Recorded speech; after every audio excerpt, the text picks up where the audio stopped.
Okay, I believe we are live. Let me pull up the chat here before we begin. Well, YouTube's going to take its sweet ass time, ain't it? There we go. Alright. Let me put the phone up there so I can read chat. Alright, hello everybody. Welcome to another edition of America Truck Simulator. And Saturday night. So, we're going to have a bit of fun here. Hopefully we get some people in the chat. I don't know how many people we're going to get, but I am certainly looking forward to it. So now let's dive into a little bit of career mode here. Just kind of assess. First, we're going to see where we need to go and all that. Look at that, we don't have any loans. I think that's the first time that I haven't had to pay any loans. I don't know if I would... well, I might take one out. We're in Colville, Washington.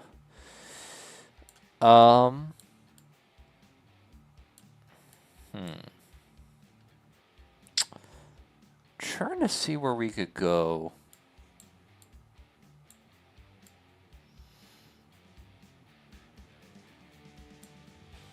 Let's take a look at what we can do. Okay. Let's begin. Okay. See if I can get out of this place here. Actually, first off, I would like to go to a repair shop. Oh, we just had one. We had one person join the chat. That was like a first. Oh, man. I am one unlucky son of a bitch, aren't I? So let's go to a repair shop first. We'll go from there. Yep, I know. Oh, shit. Okay.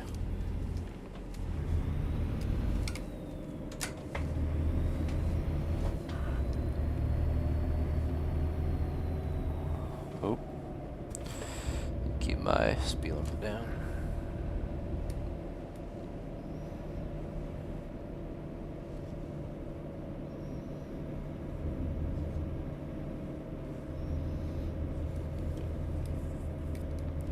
Really, before we do anything, I'd like to repair my truck.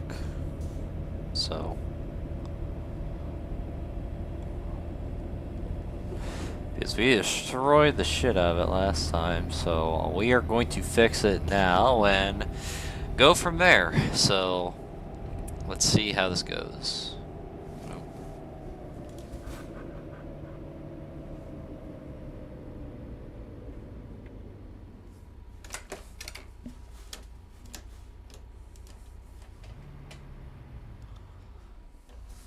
Oh.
Let me... I know I shouldn't do this while I'm driving, but we'll be okay. Okay.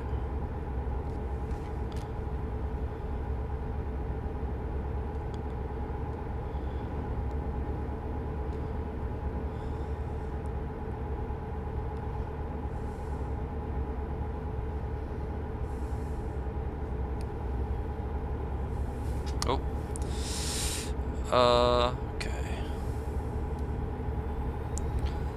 Sorry, I'm just trying to promote this a little bit, just so I can have someone to talk with.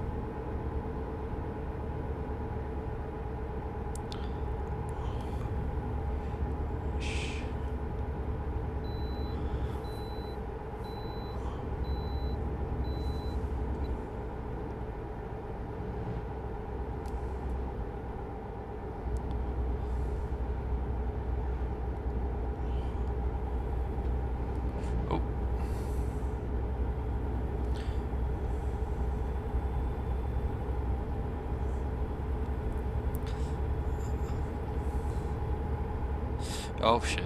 Alright. Don't mind this round. I just am sharing it. Okay. Oh Lord have mercy. Oh god. Oh, okay, perfect. And I lost my chat room. Oh, there. That's great. Oh, that's... Oh man, okay. There we go. Let me get over. I know this is illegal, but I don't want to hold up anybody.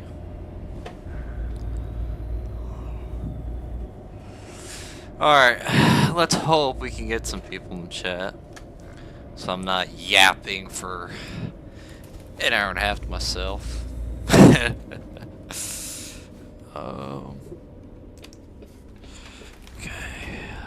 Oh, it's one of these dealerships.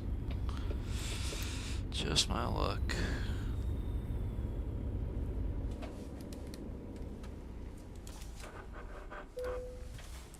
Well, let's assess damage here.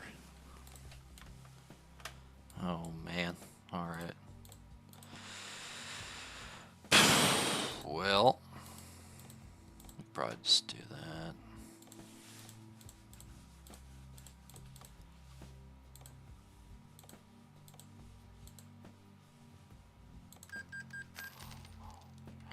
Alright.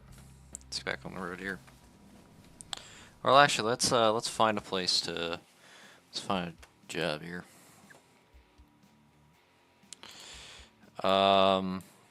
Somewhere close. Oh, actually, wow. Oh, holy. Yeah, let's do it.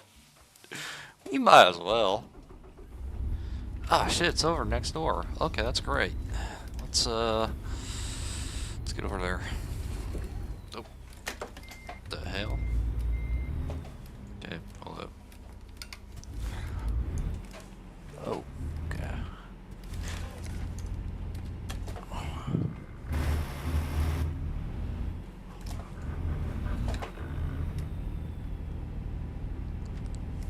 Swing this big dick of a haul around and let's head on over.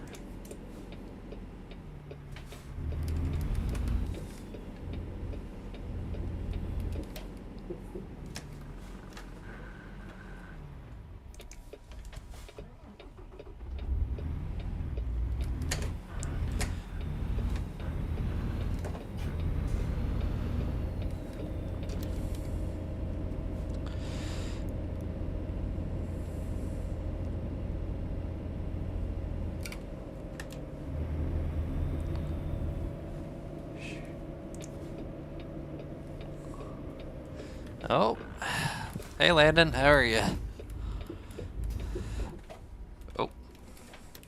Oh, what did we just...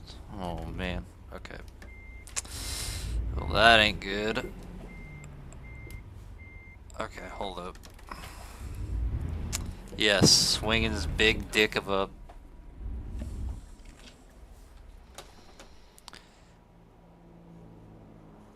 Wait. What? What am I even called? What? Wait.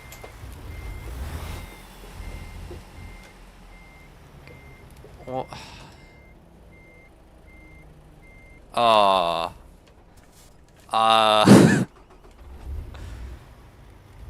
Am I not?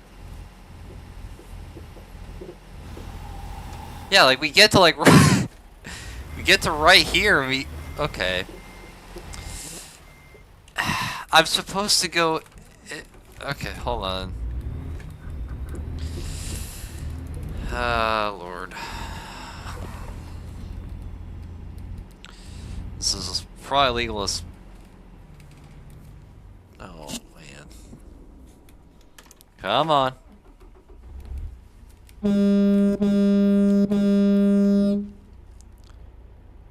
Oh. My bad. Oh my god. Am I supposed to go? Oh no, that's wait. I am so confused right now because I'm supposed to go in here.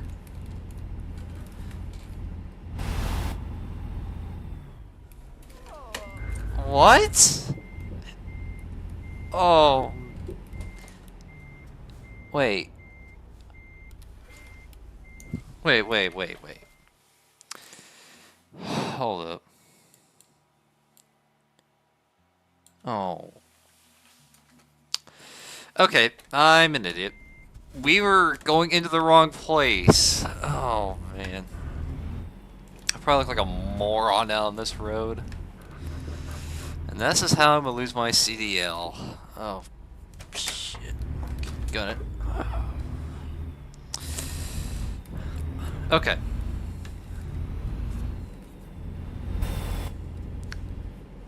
Where is... Oh. Okay, here it is. Okay. We got it figured out. Alright. So, let's see. Glad you're doing well, Landon. I'll check your Instagram reels out later. I know you sent me some, but I haven't been too dedicated to the Instagram. I got, yeah, Rockingham was pretty fun. Well, let's see. The truck race I thought was pretty interesting. I think mainly because of tire strategy. It's super rare, in my opinion, to see like 2 tire strategies. Because I noticed a lot of teams had done that in the truck race. And obviously strategy mattered so much over the course of the long run. And I mean, Corey Heim was just super freaking good. That whole race, I mean... Yeah, I know people will get sick and tired of him, but yeah, he's a damn good driver, I will say. Oh. Come on. Come on. Oh, shit.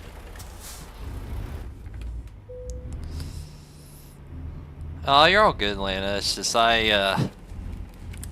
see, I spent 40 minutes trying to make an Instagram post earlier, so I'm a little Instagrammed out. Or Insta out.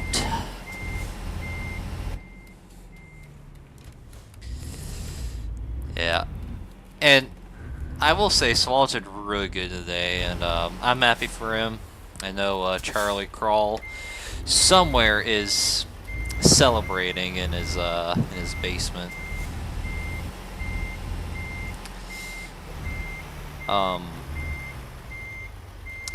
Speaking of Mr. Charlie Crawl, I did also watch the Arca East race earlier.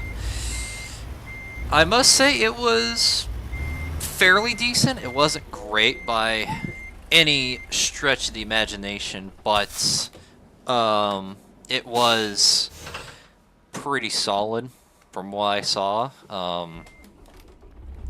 And it wasn't like a complete runaway from Tristan McKee, because what's his name? Carson Brown was relatively close. At times, Isaac Kitzmiller also ran up front, but it was a fairly good race. Now, the only thing I would say is lap traffic was pretty bad. Let's see, Max Reeves not winning. Good for me. Yeah. I gotta say, Max Reeves I am not very optimistic about him. It wasn't even because of the tire going dead. He wasn't really up front much. Oh, uh-oh. Okay, there we go. We're in right gear. I think he was run like 3rd or 4th when he made contact. I think it was with Toey Blanton. That's what cut down his, I think it was the left rear. Yeah, well, see, the thing is, Landon, some of these teams, especially a track like Rockingham, it's the same thing with Bristol. Some of these teams, like the 00 and 06, they run like an open crate motor. Basically, that's like a very outdated engine, and so these guys, it's very tough for them to keep up. I mean, they probably could go wide open the whole time at Rockingham. That's how underpowered their car is. I'm surprised ARCA was really leaning on the minimum speed rule, especially with what happened. And you might have seen the clip of it where I think it was Carson Brown was going for the lead, and then Brown and McKee split the 34. And as Brown is coming up to enter the corner, there's another car in a way. I forgot who it was. I think it was Austin Vaughn or Michael Maples, one of the two. It was one of the Maples Motorsports cars. Pretty much got in the way, and then Brown had to slide up and got into McKee there. So, yeah, it was very hectic, and yeah, so he said he sucks in dirty air at a big truck. Yeah, I gotta say, Max Reeves is very egotistical for his age. Well, maybe not for his age, but he's really entitled, to say the least.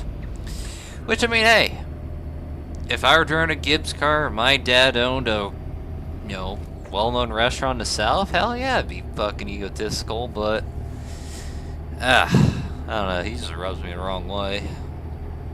And he's just like, well, the 18 team has sort of regressed in performance really ever since Ty Gibbs left. Obviously, they were still really good with Sammy and Sawalich and all those guys, but wait, did they even win the... Well, wait, hold on. I don't even think they won the Owners' Championship last year. I think it was the 28. I probably would, but you better win races in that car. Yeah, I mean, I think it was Phoenix. I don't think he even ran top 5 once in a Gibbs car. That, I think, was really kind of an eye-opener for people. Because last year, he won in a couple races, I'm pretty sure. So, people were kind of like, okay, at least, he can win. But, yeah, the fact he hasn't won yet in a Gibbs car is pretty alarming. And, I mean, obviously, he has won, but usually every driver that's driven for Gibbs usually wins in their first or second start of the season. Or at the very least, they dominate a race. And, I mean, Gibbs is probably investing a lot more into ARCA than a lot of the other teams. I mean, typically a lot of those cars that Gibbs runs are older Cup cars, so I believe I don't know if they still have it, but the car that William Sawalich won with at Portland last year, the same chassis was the same chassis that Christopher Bell won his first Cup race in. Or it might have been the year before, I can't remember. But pretty much Gibbs has been reusing their old Gen 6 equipment for the ARCA team. Yeah, he should be a lot faster than everybody else, unless Gibbs is just not really investing in ARCA, and we just don't know it yet.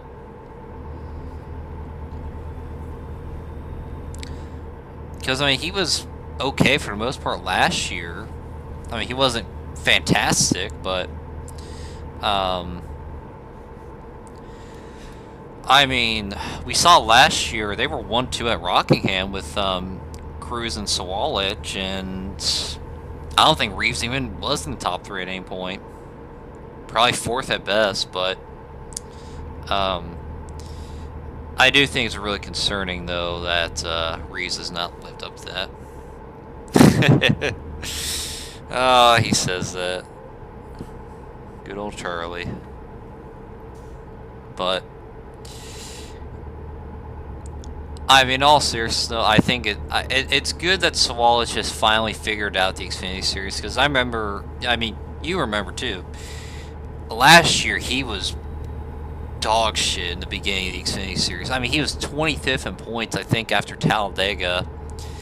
And an Eric Almirola who ran like half the race up that was ahead of him in points. And then I think as the summer went on, he started figuring things out. He just, starting to string some top 5s, top 10s together. And I think he even finished second at, what was it, Gateway or something like that. So I think he's been slowly figuring it out, and I think for him to win is a really good confidence booster. So I'm really happy for him. And fun fact for you, William Sawalich is the first ever driver in the top 3 division to win from the state of Minnesota. So before Rockingham, there was never a driver from Minnesota that won any race in the top 3 divisions. He's been riding well this season and finally got one his way. Yeah. Well, I think Sawalich has been pretty good all season. Really kind of quiet. Been like a top 5, top 10 kind of guy. And I think he was slowly climbing through the field. I think he started like, 14th or something? And I think he got up to like 2nd by the end of stage 2. And so for him to pull that off is really huge for him. So happy for Sawalich, and hopefully he does well in the starts he has afterwards, especially with this momentum. What happened with 20? I think he had a tire go down because I think he made contact with somebody and it cut down a tire, and that was just that. Yeah, Cruz was really good all day. He was methodically working through the field and got a pretty good result, all things considered. So definitely happy for Brent Cruz. He's a good kid.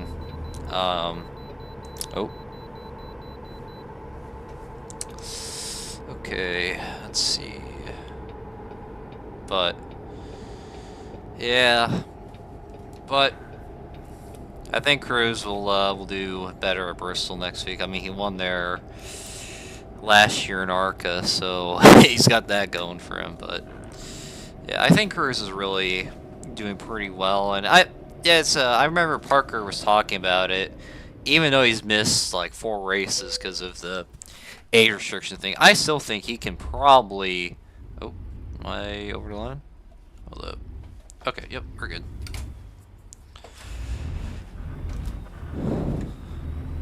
So, I think Brent Cruz will do pretty good. I would say the only worry I have from him, though, is really the tracks that are like intermediates and super speedways, especially considering he just turned 18, so he's never ran those tracks, of course. So it'll be interesting. I think, well, let's see, we go to Bristol. I think Talladega is going to be his first, like, start, like, at a track larger than a mile, so that'll be quite interesting to see how he does. Corey Day led 118 laps, and we never saw him again. Yeah, I was really impressed by Corey Day, to be honest. He led for a lot of the race, but I was in a voice chat earlier when I was racing Saturday Night Thunder, and some of the guys mentioned that it was really about clean air, and once some guy got clean air, they were able to just kind of run away with it. I think the point would be that Rockingham's good now, but I think if we let the track age, if we let the surface become a lot more rougher, I think we have a lot more better racing, since I think there'll be a lot more driver driver skill involved rather than just the aerodynamics of the car. So yeah.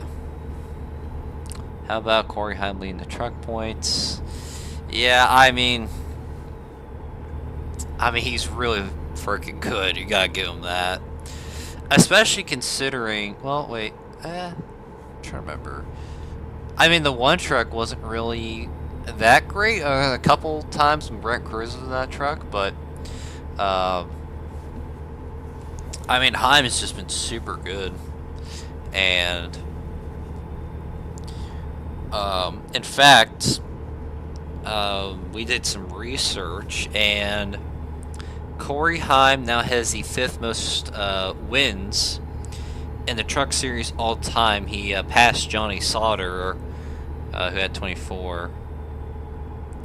Yeah, I think a lot of guys have just kind of had one thing go wrong. Like, I mean, Honeycutt's been consistent this year. I'd say he would be leading the points if he didn't have a bad run in Atlanta. I think Chandler would be leading the points if he didn't get disqualified. So just a lot of things have not gone right for the other competitors. I should have taken the exit there. Oh well. We'll live. Yeah. One truck just needed a real drive. It sure did. Well, I would say the 5 truck primarily, because we saw how that was with Breidinger.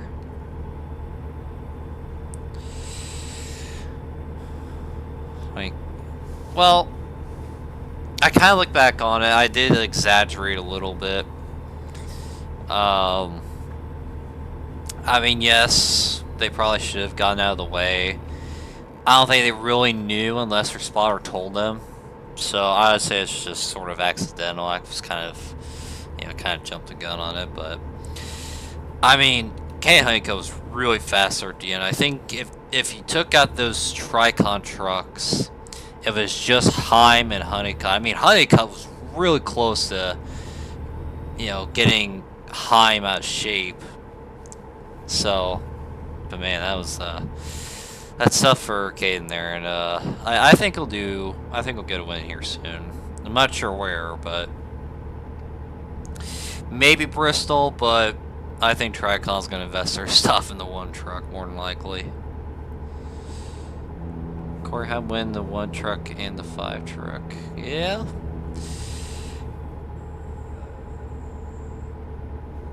Well, I mean, it's good for the 1 and 5 team for that, since they haven't been the most competitive the past several years. I would guess 2 things. One, something was going wrong with Heim's truck at the end. Because if you remember, last year at Homestead, he was leading and then he had like electrical problems, and that's how I think Kyle Larson won the truck race. So it could have been that, or Honeycutt just pushed it. Because now, I mean, people forget Lane Riggs also in contention. He was like within a second of Heim and Honeycutt there at the end. So who knows what would have happened there, but yeah, it was kind of interesting because early on nobody would touch Heim. I mean, I think Heim got to like a 5-second lead by the end of stage 1, and nobody's really within range of him. I really wish Corey Heim could have full-time ride and Rally Cup. Yeah, but I think it's good that he's running a decent amount of cup race. I think he's running like a third of the schedule or something like that. So perhaps if things go well, I think they're just kind of running like a trial to see if Heim's really ready for Cup, for him to run that, the 6-7 car. If he does well, they'll have him, run in Cup next year more than likely. But I'm not sure. But we'll see. Lane was pretty much quick all day. I'm paying. Back in about 15. Yeah.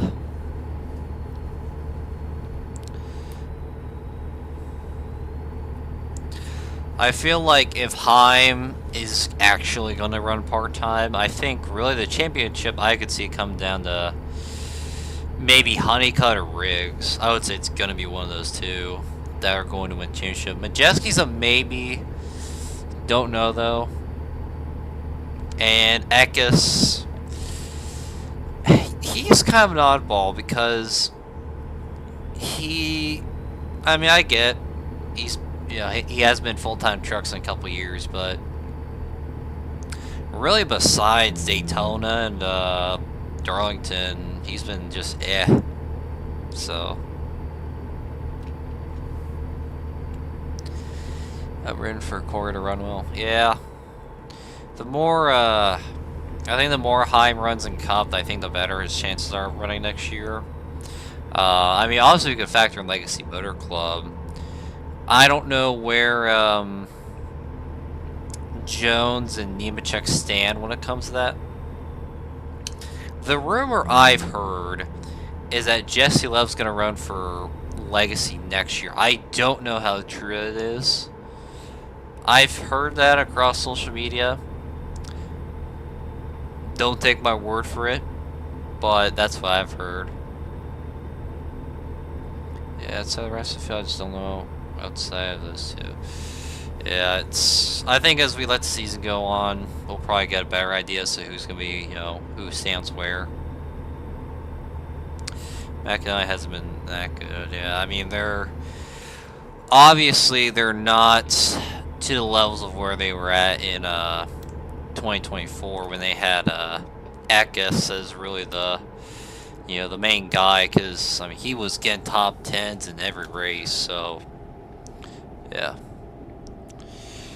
I've enjoyed it to an extent. I've watched pretty much all the races so far, but I've enjoyed it. I'm not much of a hardcore kind of fan, if you know what I mean. Just kind of one that is there to enjoy it. But I've enjoyed it. It's been pretty fun so far, and I'm like what I'm seeing. I think the Cup Series is going in the right direction. What about you, though? Have you enjoyed it?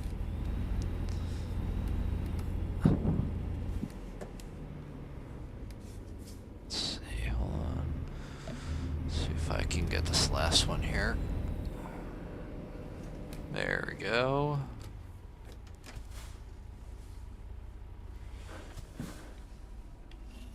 Oh. Oh.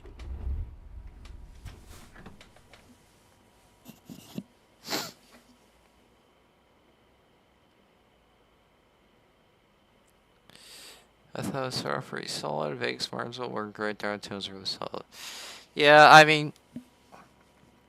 the thing is, you and I know that not every race can be great.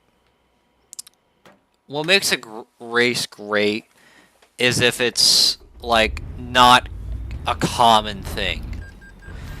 If every race is great, then there's no value in greatness.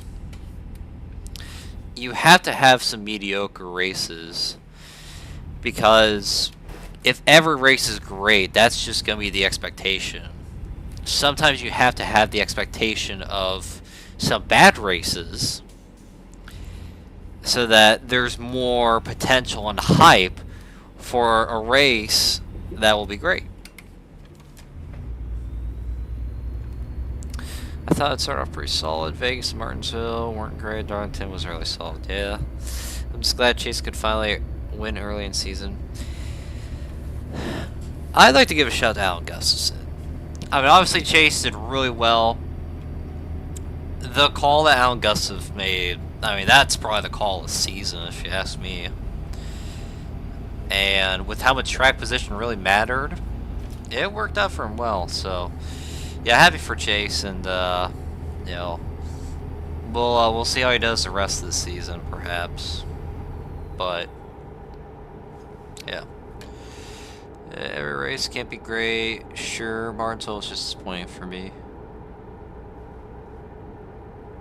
I've enjoyed most races. Yeah, that's good. There's a difference in enjoying the races and saying that every race is great. But it's good that you enjoy the races. Yeah, he did his job for sure. He gets his praise. Yeah. I remember what the caution was for. That, like, when Elliott was, like, the first one to pit, and it was, like, during pit stops. I don't remember what the caution was for. But it definitely helped him out.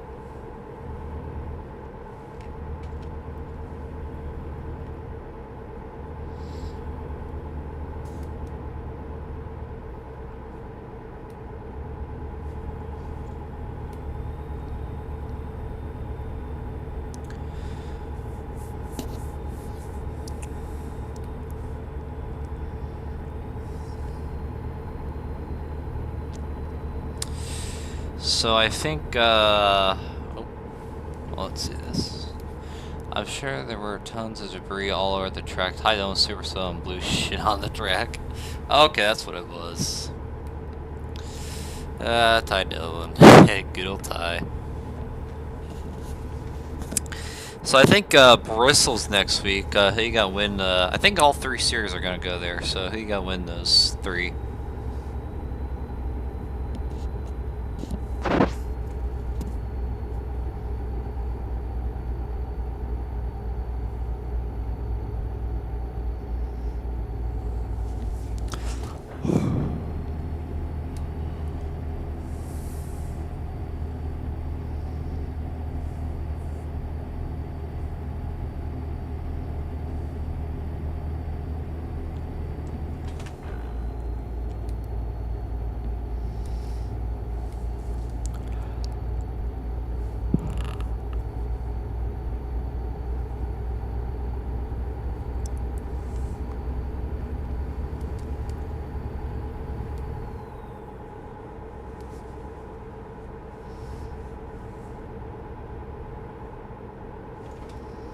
Ooh, I better slow down.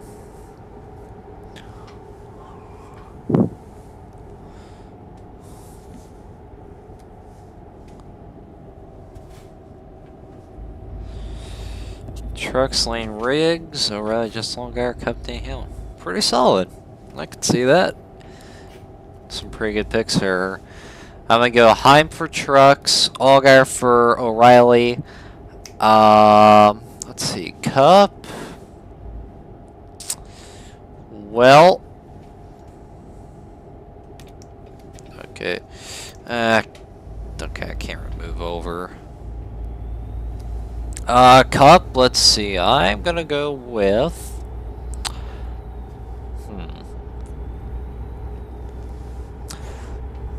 I'm gonna say Ryan Preece. Why not?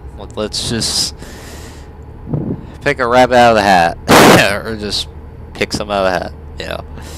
So I'm gonna go Ryan Preece for Cup. And we'll see where we go from there.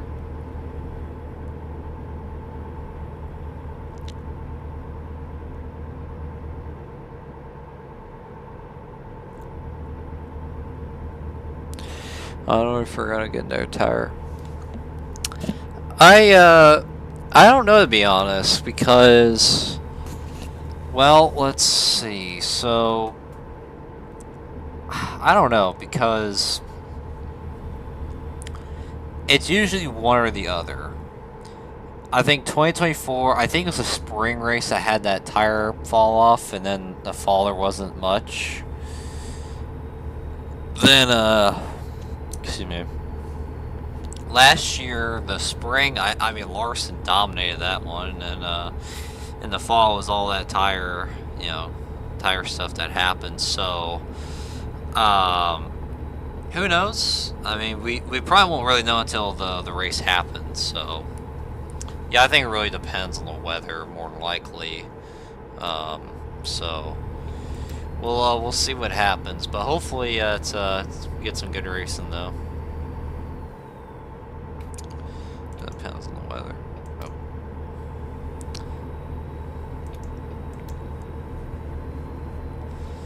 So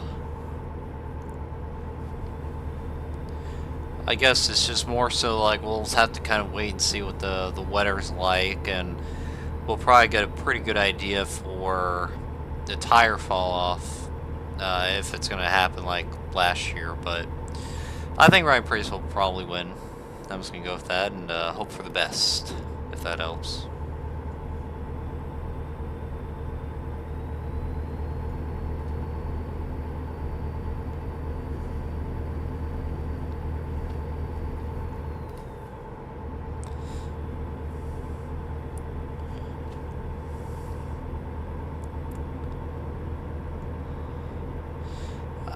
I hope we do. I think this is another track where we, with the new horsepower package, so I think that's something else to consider. We'll see how it goes, but you know, hopefully the racing's good. I think it will be, but there's no guarantee, of course. It's just, I mean, again, we won't really know until you know, the race happens. So we'll see what happens, but I mean, I agree with you. I think I hope at least the race is good for Bristol next week. Martin, so I didn't notice what changes the horsepower package. Well, it was sort of hard to tell, but I think really the main thing was how much tire fall off meant and how aggressive people can be. I think it wasn't as noticeable, but I think there were some small changes compared to last year that really differentiate the racing itself. So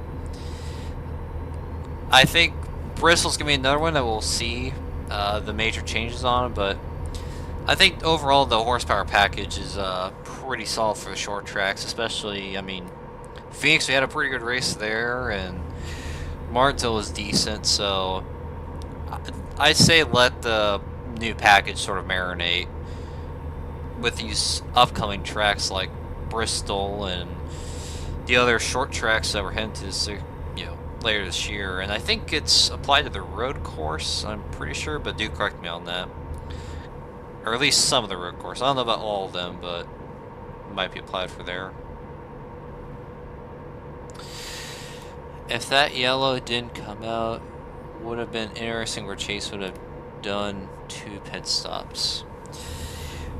I could have seen him do that. Well, he mentioned it in his interview after he won that the team was planning to do like a 2-tire stop, but so the question begs to differ because I think he pitted with about 100 to go. So the question could have been, could he have made it to the end on those same set of tires those last 100 laps or so? Or would he have had to pit, let's say, like with 50 to go perhaps, and all that? So I don't know what would have happened, but maybe I think really the big difference was probably a lot more noticeable of a tire fall off at the short tracks. Since, I mean, you saw it with during that green flag pit stop, Elliott was the first one to pit, and then more and more people pitted, and they ran down Elliott. I think when Hamlin pitted, there was like a dozen cars between Elliott and Hamlin, and you know, everybody in between were all the lap cars, and then like a few laps later, Hamlin's right up to Elliott. So I think that's really the big takeaway is the fact we had a lot of tire fall off compared to the years prior, because I feel like at Martinsville in particular, we hadn't seen a lot of tire fall off. Obviously, it was noticeable, but it wasn't as major of a difference as it was, you know, last week. So, like, I like that they tried something different. He was wearing a knife. I do like that call too. Obviously, racing is about taking risks. I mean, everything in life's about taking risks, and you know, Alan Gustafson could have been like, hey, ninth place is pretty good. Let's, you know, not risk anything. Let's get our top 10, get our points, head on to next week. Oh man,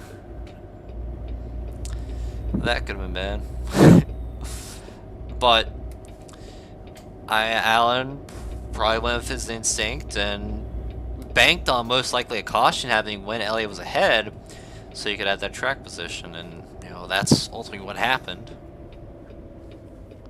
The stage is hurt with a caution, in my opinion. Not much strategy with short trucks to the final stage. Yeah, especially that.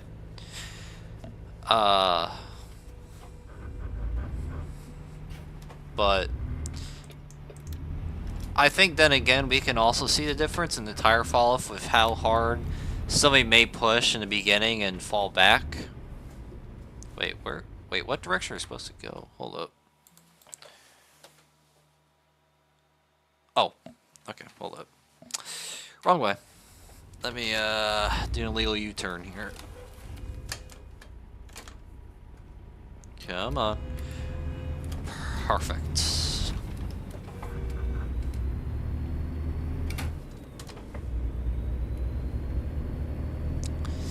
Yeah, I don't know why they do that with stage cautions. I mean, really a caution should be this. First lap under caution, you get everybody together. Everybody slows down. Second lap, you have the leaders pit. And have the free pass car go around and to the end of the field.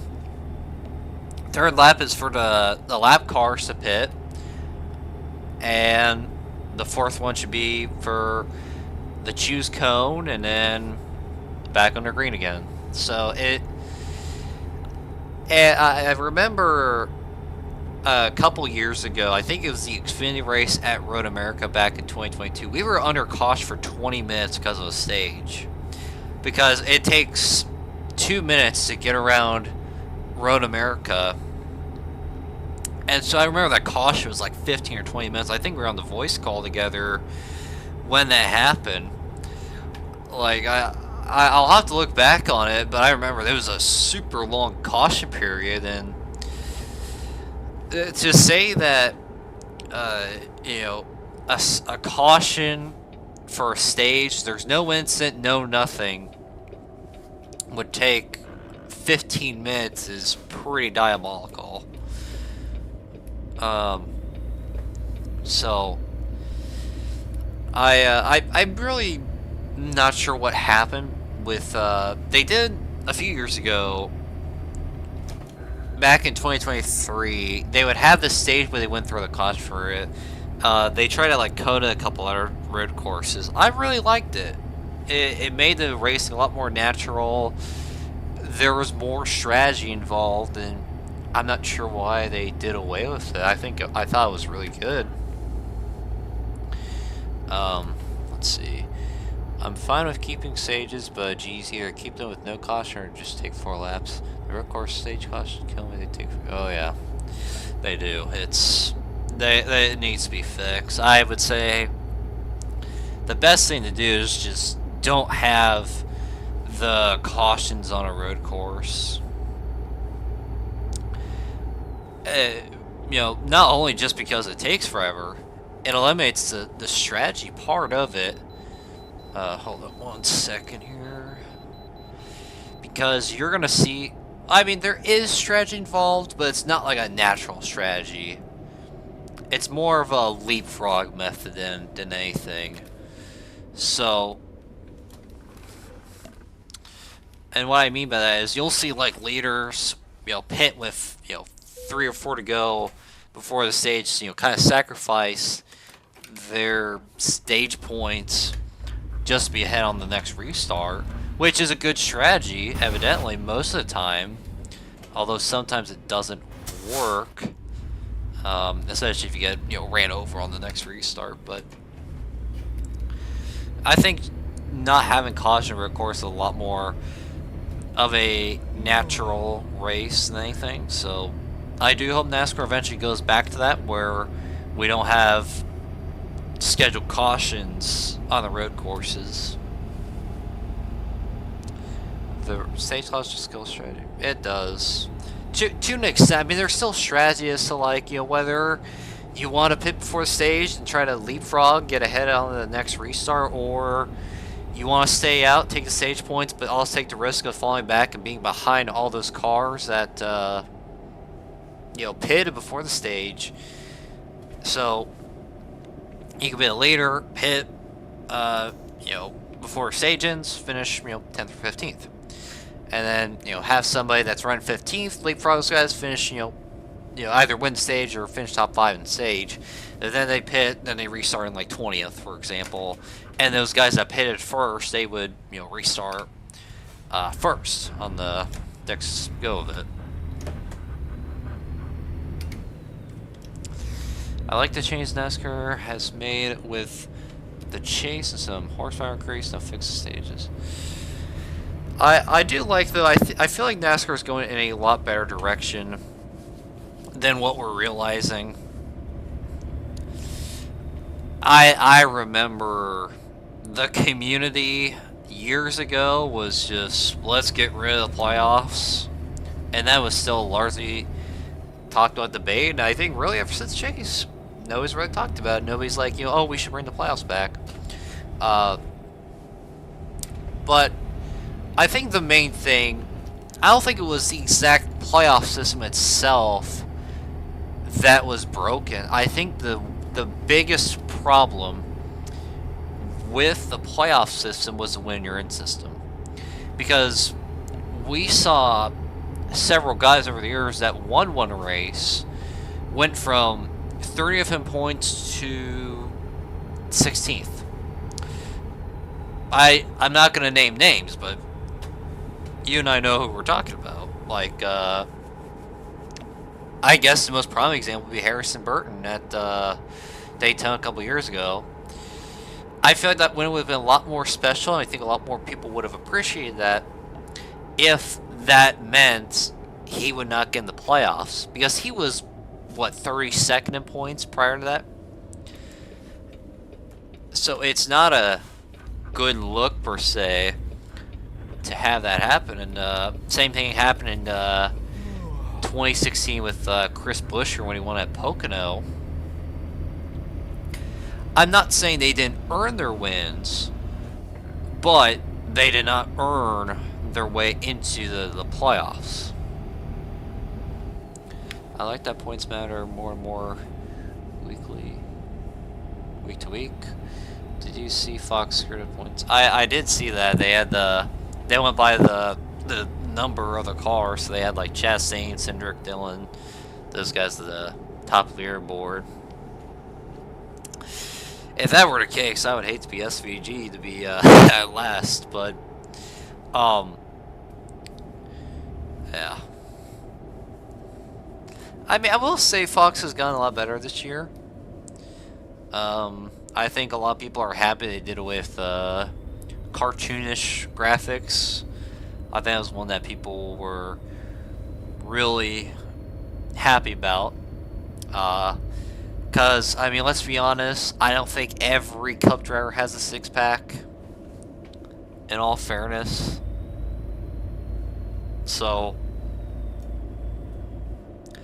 it had good intentions, the cartoon graphics, but I just don't think it worked well, especially since, especially 2021, it worked, but then 2025, obviously some drivers will change their appearances, some driver might grow out their beard, like Ryan Blaney, for example, because in his cartoon graphic, he had a clean face, and then sometimes this year he'll fully grow out his beard, and so you're kind of looking at two different people, basically. So SVG's been running well. Yeah, he certainly has. I'll give him credit for that. He's ran pretty good. He's stringing a lot of top 10s, top 15s together. I think he's really figuring it out. How to run the road, not just on the road course, but on the ovals too. So definitely happy for him. Hopefully we'll see SVG be a lot more competitive. I mean, he did really good at super speedways too. So definitely interesting. We'll see how he does as the year goes on. Yes, Fox has definitely gotten better as the year has gone on. He ran top 10 Martinsville. Yeah, he did pretty good. He has been good at Martinsville. I remember his first time he went there was like when he was with Colleague. I think he finished like top 12 or something. So he's pretty good at Martinsville, and I think the big takeaway, a lot of the guys that are good at road courses do good at Martinsville. I mean, AJ Allmendinger, when he was in the 47 car, he always did pretty good at Martinsville. Let's see, who else? But yeah, my point is that a lot of guys that run really good at the road courses, like SVG and Allmendinger and all those guys, tend to do pretty good at Martinsville because they're used to making tight corners, having a lot more braking, and that's the big correlation. Obviously, Martinsville is way different from a road course. However, there's still some similar techniques to that are pretty similar. The only synchro was Vegas. Well, I mean, Trackhouse hasn't been the greatest, so you can't really blame him for that. Yeah. I think SVG's really figured it out. I think he just needed, to go through the growing pains. Every driver needs to go through the growing pains to really understand what to do and what not to do. It's really important that every driver learns that, so that the next time they go to that track, they can be like, okay, I'm going to do this instead of what I did last time. That costed me a good result, for example.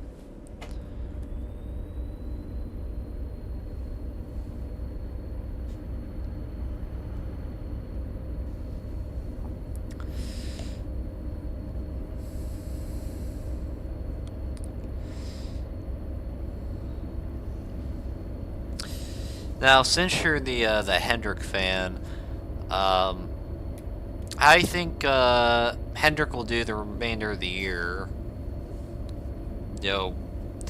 With Byron, Larson, Elliott, and whatever happens with the 48 car. For now it'll be Allgaier, but yeah.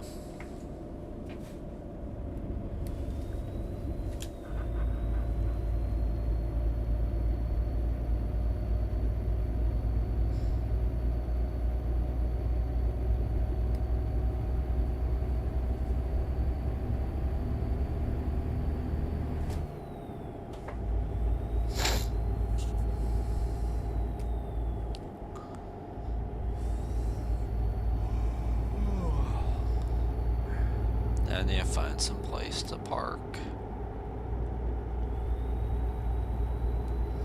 I think Hendrick will be strong as oh, damn it, YouTube. Hold up. That's got a little pop-up notification. Okay, there we go. I think Hendrick will be strong as usual. Chase, Larson, and Byron, probably Justin, the new Chevy buddy. Yeah. I think once they acclimate to that, I think they'll do pretty good per usual. Ooh, I need to slow her down. I think those three will do pretty good. I think they will make the chase. The 48 car, though, the fact that the 48 has not even gotten the top 20 this year is pretty alarming.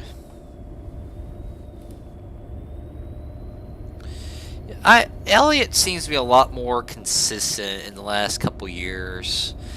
Not really the winning type that he was back in like 2022, but he seems to be a lot more consistent, stringing good results together each and every week, and I think that's why he's high in the points, is because I think he's valued consistency a lot more as his career has gone on.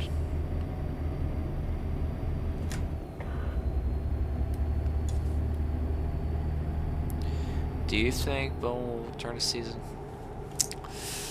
Hard to say, and the reason why I say that, we just don't know how severe the vertigo is. And if you want my honest opinion, I think Bowman's done after this year. I don't see him. Well, I don't think he's going to get fired. I think he's just going to be done racing. I hate to say that, but I feel like he's gotten injured a lot in the past several years. And there comes a point where he does something again, and to his body, for example, there's nothing he can really do about it. So it's I hope he doesn't retire, but I feel like for his own safety as a person, he's got to take care of himself, and if he wants to live a long time, he needs to probably step away from the sport. I hate to say it, but it's probably the safest decision. He's gotten injured way too many times, and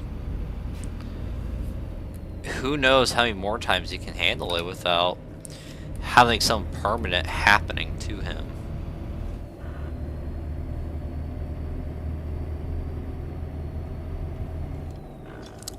The car seemed pretty mid most weeks, but he's been able to take a mid car, put in top 10 most weeks. Yeah, that's true. I didn't know what vertigo was until I looked it up, and it sounds serious. Yeah, I mean, it seems like Bowman hasn't gotten any, hasn't been feeling any better since then. But there's no really definitive answer as to how severe it is until we get more information. Since we haven't heard a lot from Bowman in the past month since COTA. So Kyle Busch fans hate NASCAR right now. I bet they do. Well, I think they've probably hated everything the last 2 years.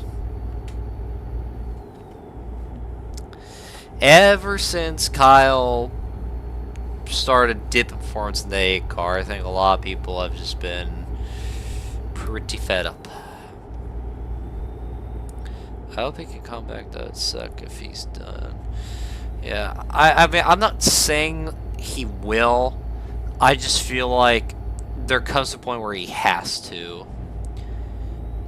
He cannot keep damaging his body, because the human body can only take so much. You can only have a concussion so many times before it fucks you up for good, and there's no way of changing it. You can break something once or twice, and you can still come back from that. There might be effects from it. But you do it so many times over and over, and there will be long-lasting effects of that. So we'll see what happens with Bowman. I hope he feels better. He can get back in the car, but I don't know. We'll just have to kind of see what happens.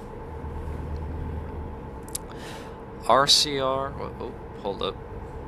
RCR is just that bad. I don't think Kyle is that bad anymore. I feel like Kyle, he hasn't totally regressed. I just feel like he's kind of lost the will to drive. If you get him a competitive car, I think they'll really re-energize him.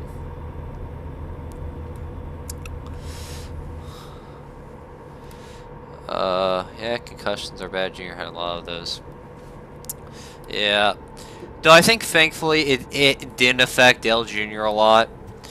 However, concussions can really differentiate depending on the person.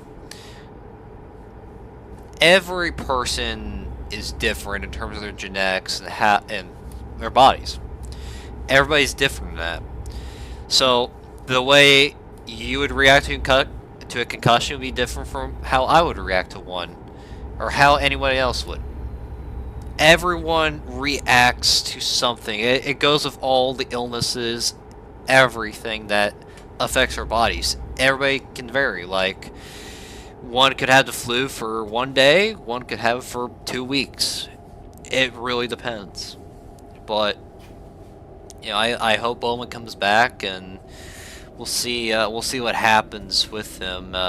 See if he'll come back after Kansas. What's up, Bernie? How are you, man?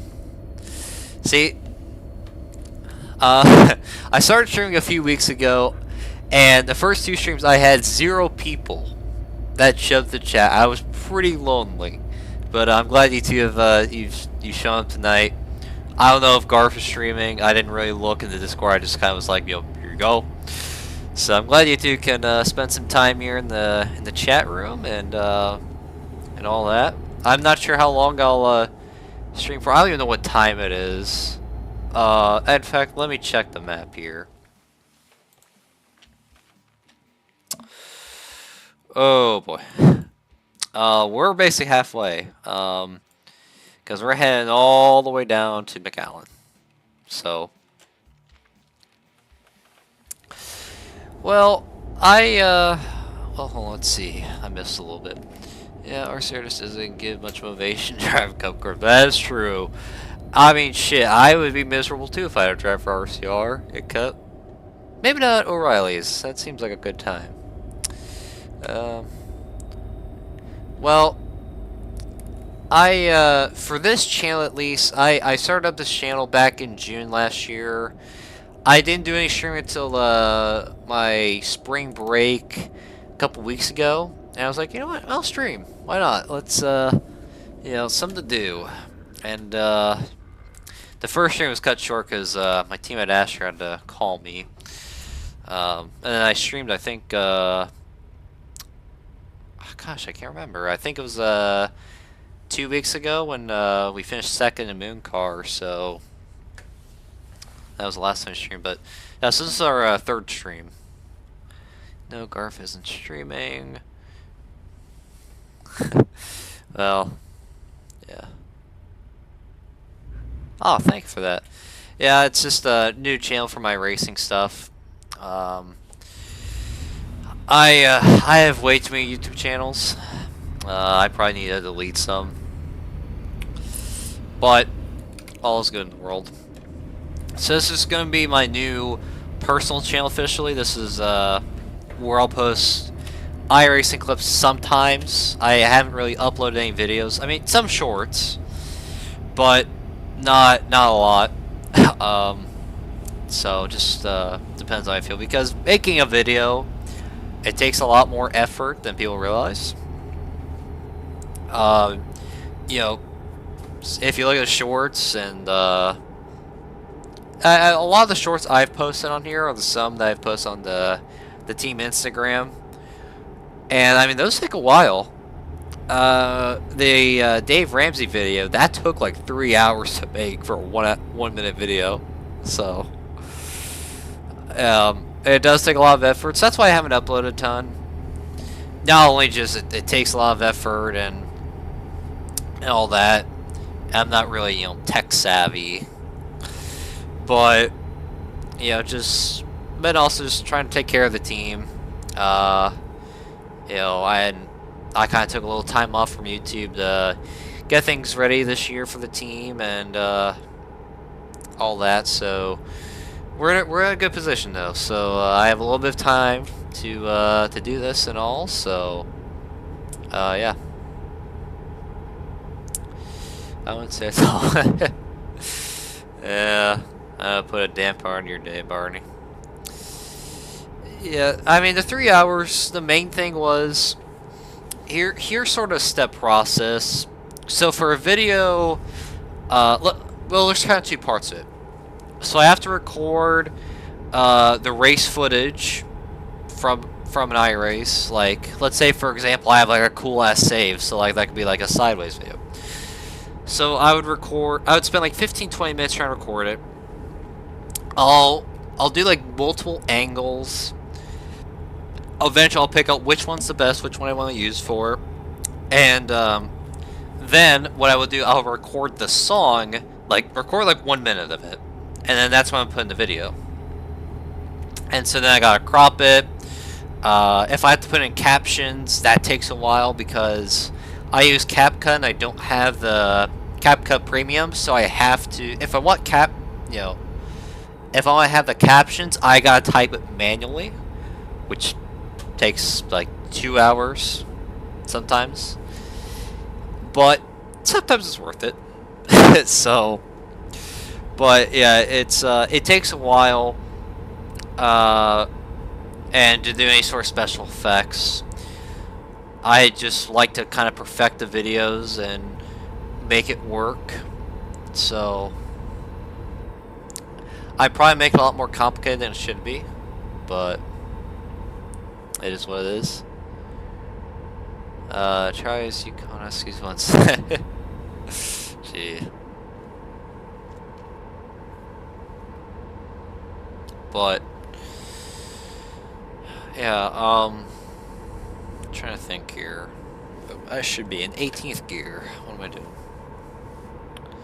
If you want Cal Premium. No, I'm good. I'm a cheap bastard, so I'm gonna not spend any money on CapCut. Oh, good lord.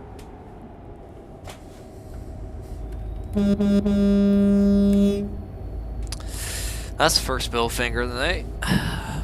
Took about how long have I been streaming for? I don't even know how long I've been streaming for. Oh, wait, where? Oh, I don't have my watch on me. Okay.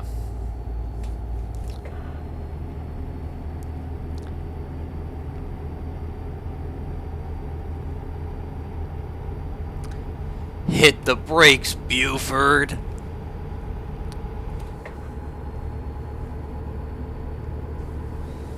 Hit the brakes, Cowman. I feel like Cowman would just, have y'all ever seen, Tommy Boy with, Chris Farley and, David Spade? It's one of my favorite movies of all time. There's this one scene where, well, I don't know if I should spoil it. It's really hilarious. You'd have to look it up. Because the way I'm going to say it is not going to sound funny at all. But look up, like, Tommy Boy, trying to think. It was like they were trying to make a deal with Ford to use, like, their brake pads. Because the two main characters worked for a brake pad company. And they were trying to sell to Ford as to why Ford should use the brake pads, and like, it's a great movie though. You'll probably laugh your dick off. I'll put it that way. Or if you're a woman, you'll laugh your pussy off. Either way. I don't know. I know I'm probably gonna get canceled for that, but who cares? So I could already assume that in like 10 years, some workplace guy is gonna be like, "Is this you, Henry?" And they pull up a cliff, and I just say "pussy" on air, and I'm like, "Yeah, that's me." And they're like, "You're fired for saying that."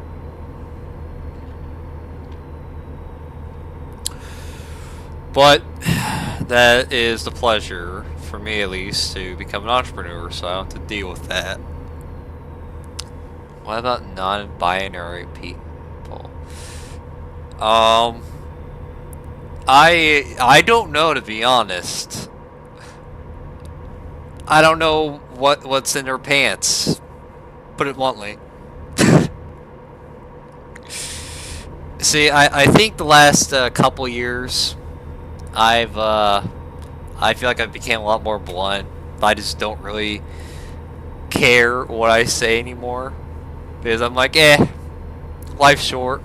I've watched enough comedy to understand that people just say whatever and it doesn't affect me or anyone. What about the cow people? I would assume it would probably be their uterus or oh fuck no, that's the wrong one. Oh shit. Alright, I have to cut that part out. Their udders or the thing that you squeeze it and milk. I'm gonna stop. Moving on, But I'm just. Man. I'm not a cow expert, but this thing you do the you go under the cow and then you go honk honk and then some milk will come out and there you go. So you don't have to go to the store and buy a gallon of milk. It's the strategy. Sometimes I am, sometimes I'm not. Depends on the day, but plus the Mr. Pibb kind of kicked in about 10 minutes ago. Charlie is the cow expert. Maybe we should have Charlie on and give an analysis on how cow works.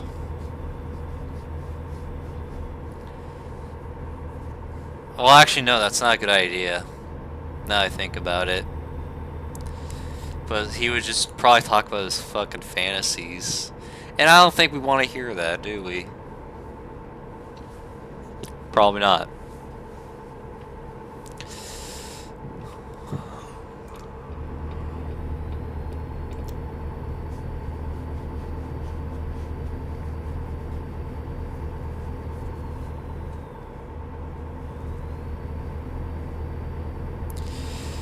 Yeah, it's not a good idea. It probably is not.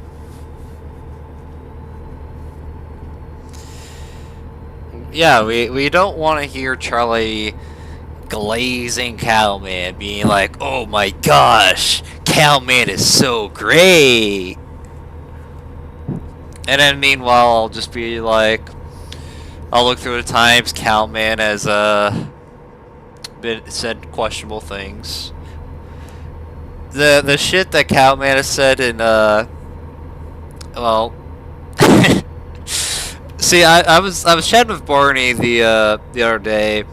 Barney, you told me that Cowman like crashed the fuck out after Darlington when Busher and Reddick had their run, and I haven't checked it yet, but jeez. Do y'all remember this is one of my favorite memories in RNN. Now, if Cowman ever sees this, he'll probably I don't know if he'll laugh it off or he'll just be like, go fuck yourself, Henry, or something like that.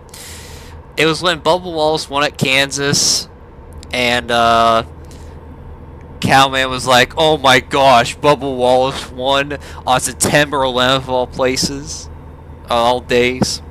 Or hold on, let me do his Cowman voice. Hold on. "Oh my gosh, Bubba Wallace won on September 11th.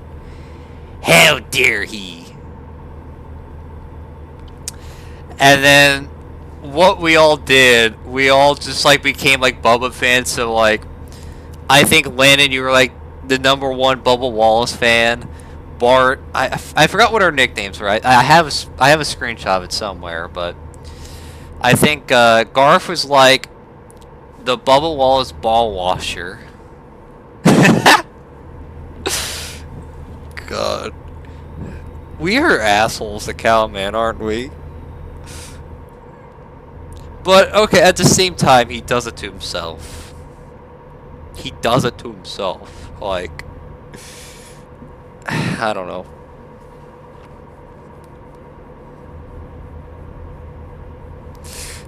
I would say one of my favorite things about Cowman is that he uses the word objectively when he's giving an opinion.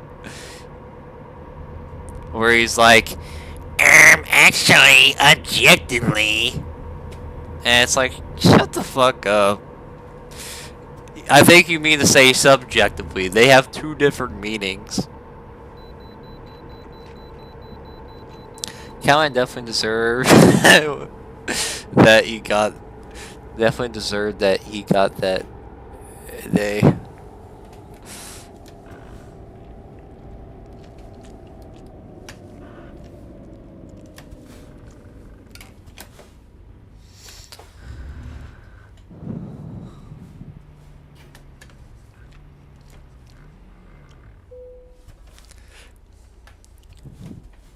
I can imagine after the stream, I'm gonna go to DMs.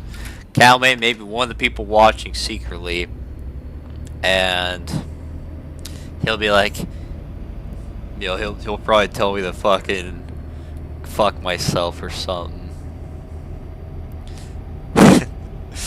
I don't know if I can, Calman. I'm not that flexible.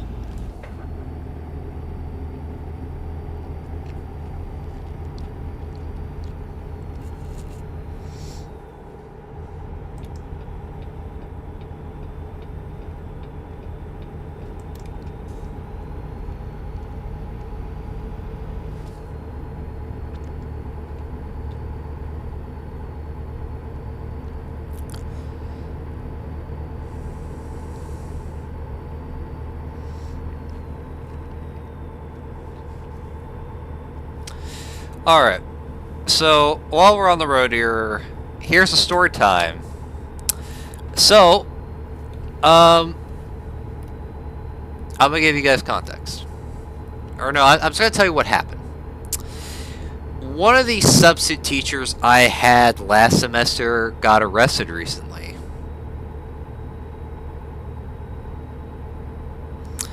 Have you crashed any in this stream? Besides the beginning, no. We've been pretty clean so far. Alright. So, at the beginning of the school year, there's this new guy. I'm not going to say his name, but he was the wrestling coach, or was selected to be the wrestling coach. And I didn't really know him until, November, December. And he was my substitute teacher in a college class I was taking, like at school, for international relations. That was one of the two college classes I was taking. I took, last semester I took communications and international relations for college credits, basically. And so technically right now I have 2 college credits, which is pretty cool. So, so he was my substitute teacher a couple days, and he was like a para-teacher, sort of. Like, I would assume you guys know what I'm talking about when I say that, like teachers that are like sort of assistants. I think he was one of my substitutes for U.S. history too. I talked to him a couple times. We had some good conversations. And then I remember back in, I think it was January, I stayed after school a little bit to finish my homework, and as I was leaving, I saw him, and we waved to each other. We were like, hey, how's it going? Good, and all that. And so that was like early January. Fast forward to a couple nights ago, I heard something about him, so I looked it up, and he got arrested.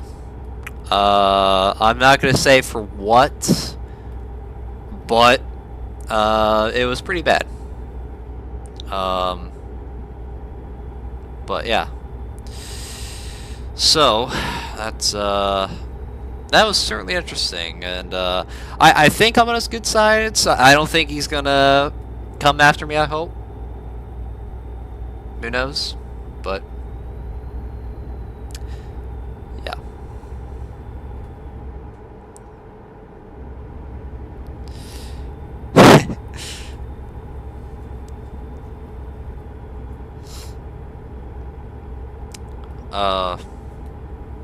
Yeah.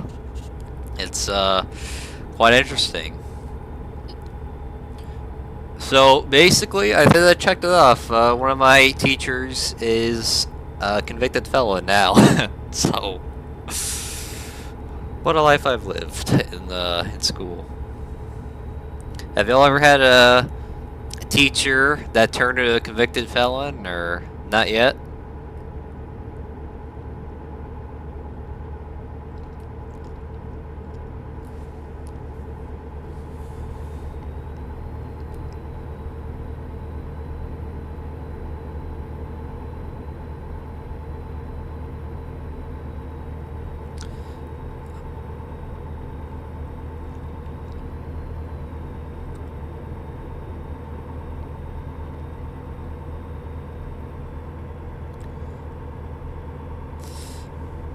Okay, Landon's a no.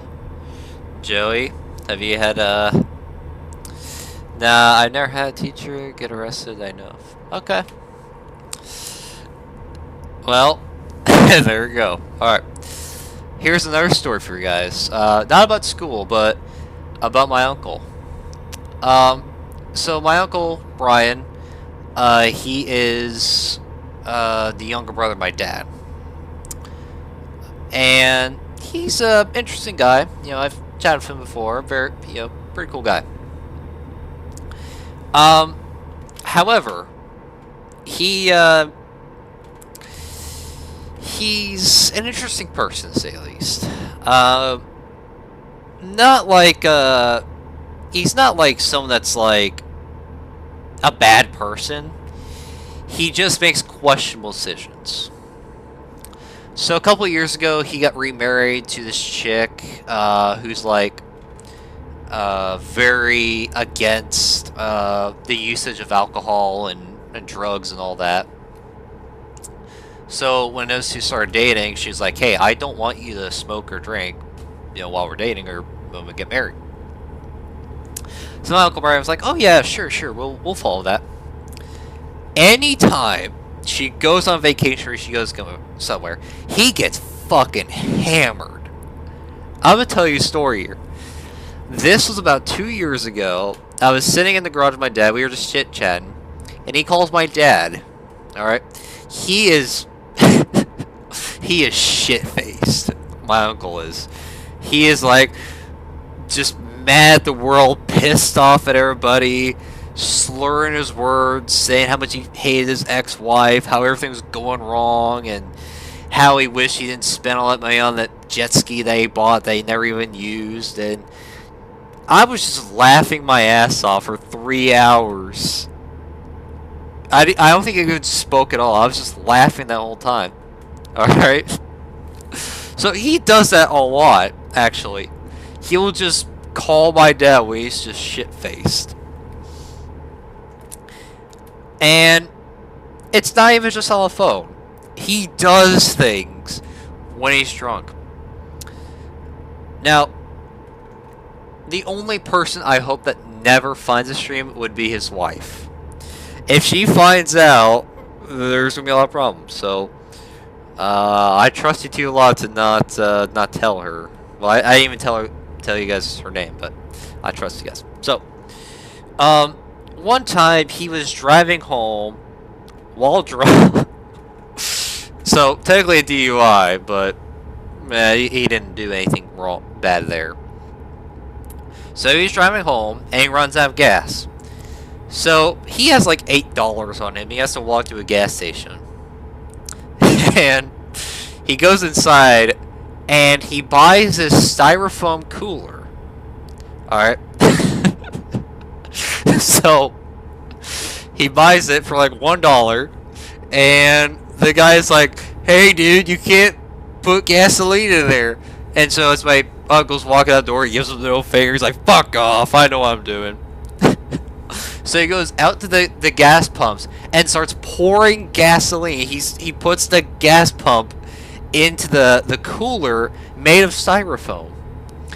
And so it's completely full, he picks it up, and about halfway he realizes the whole thing is dissolving in his hand.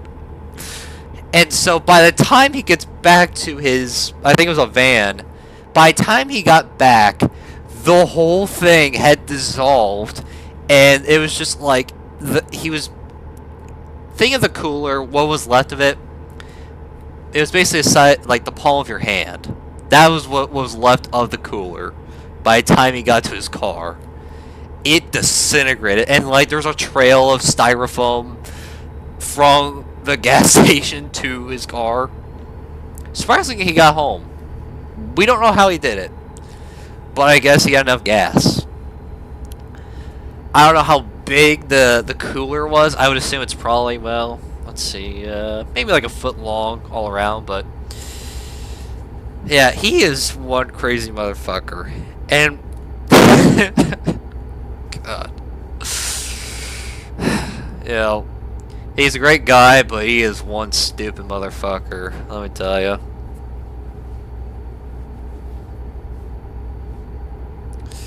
But he is pretty wealthy apparently, because you know he has a couple Airbnbs, so that's how he makes a living.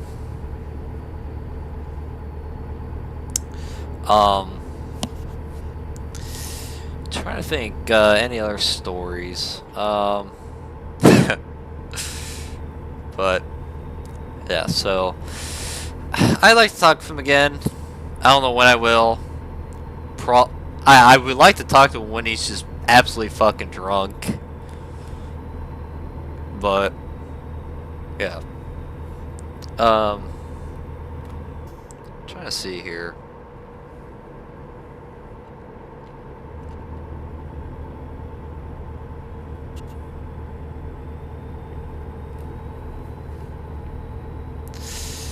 I think of other stories. Oh, I got one. Okay.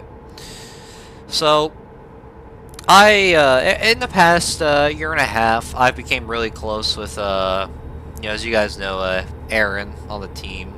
I've hung out with him a lot, to say the least. In fact, you guys are going to be pretty surprised this summer. According to Discord, we spent 700 hours in a voice chat together last year, which in turn is 10% of the year that we spent in voice chat. Now, that might seem super fucking odd. However, we were like in voice chat from like, I don't know, like 9 in the evening until like 4 in the morning. So it was, it was fair. It wasn't like I was, voice chatting with him all the time, but yeah, so I spent 1/10 of the year in a voice chat with him. But we've had a great time though, and I got to have him last night, so he's doing well and all, so it's great. Anyway, so the last time I got to well, we'll put it this way. So we play this game together called Scrap Mechanic. It's basically kind of like Minecraft, but like more modernized. It's set in the future. And you can make like you can make like vehicles. So I built a Peterbilt, like this, the truck I'm driving, like the same replica of it on Scrap Mechanic. And so it's a lot more modernized than Minecraft, for example. It's not like blocky or anything like that.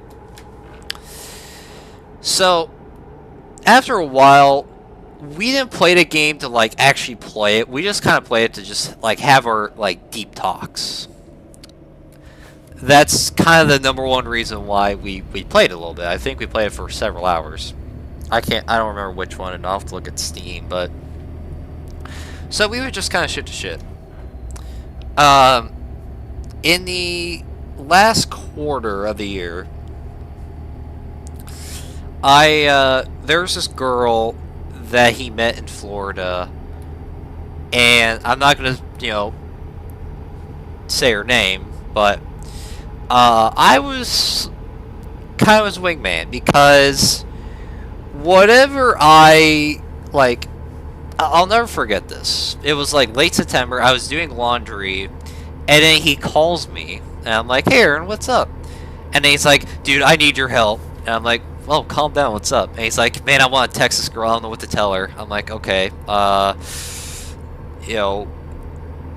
so I had to start kind of thinking, like, what would I, like, say to her if I was in his shoes? So, I would say 75-80% of the text that he sent to her was what I told him to send. So, so far it's, I would say it's going pretty well. He's like not dating yet, but we're gonna make it happen for him. We'll make it happen for him to date that girl, and all that. So yeah. I was also kind of the dating counselor for Cash Culp and his girlfriend for like 3 months. It was very interesting. I can go into a lot about that. Yeah, yeah. Aaron's a great guy. I hope you guys can get to chat with him one day. Really good guy. So yeah, he's taught me a lot and all that. So I hope you guys can get to meet him one day, or at least get to chat with him. Great guy. So yeah, and so the best part about this is that if he dates this girl, Aaron, if he dates this girl and they get married, he said I would be his best man at his wedding. So I'm honored by that. So yeah. Wait, where are we at right now? We are in... Oh, okay. Damn, look at that. Okay, we went from Spokane, Washington, all the way down to Texas.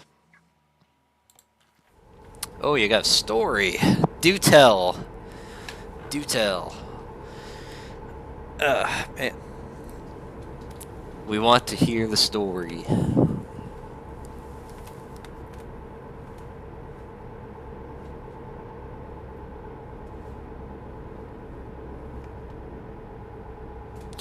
Oh, Jesus.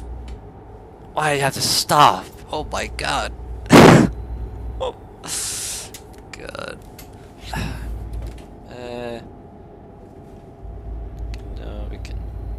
Not sure if YouTube will allow me to type enough words. Just put like multiple messages, like... Have like 2 sentences maybe, and then you could put like... In parentheses, like 1 out of like 2 or 3, like depending on how long it is.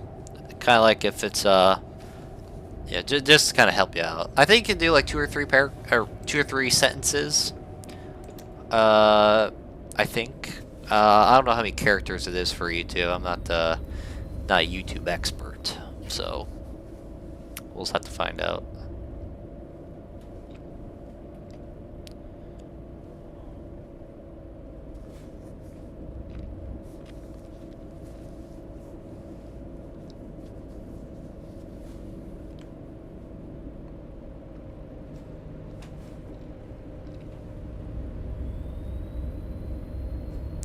Shit, beat the red light, beat the red light. Ah, damn it. Okay. We'll take the L on that.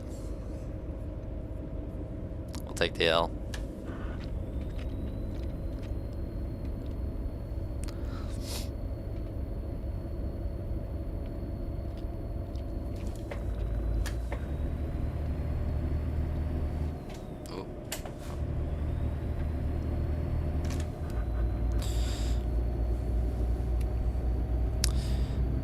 Just out of curiosity, after Barney types out a story, I got a question for y'all. I'm really curious about, because I'm just curious how viral he is, but well, maybe I'll land typing. I can ask Joey about it.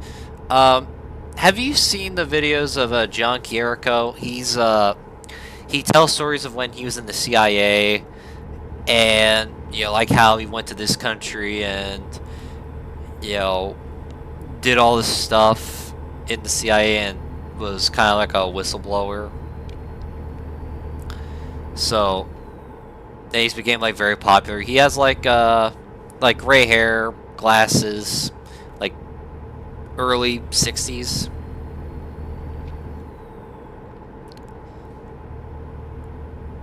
Okay, I can send you a couple reels. They're really funny, I would say. Like, it's interesting, but it's also kind of funny because people like they'll speed up the videos and then they'll like slow it down, so it could be like let me think of one for example, like so in the video he'd be like, yeah, why not let's work for the CIA? It was a very, very fucked up case that I was part of. Kind of like those types of videos, where his voice will be like really high pitched, then it will become low pitched. I can send it to you guys later here. Oh, Jesus. Okay, don't do that, Henry. I'm really curious what Barney's story is going to be about, considering how long he's been typing for.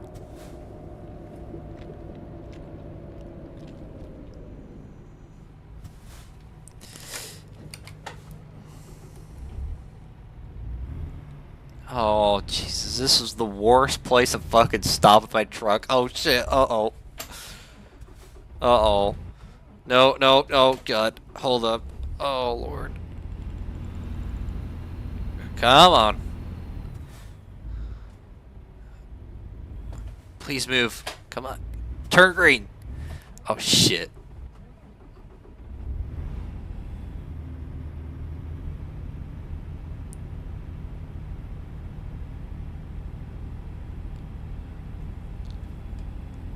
I'm ready to just gun it. Come on, go, go, go. Come on. Alright, thank you. Actually, 1 second. Before I continue, I am curious about something. I haven't tried it out yet, but I need to. Okay, what button is it? 1 second.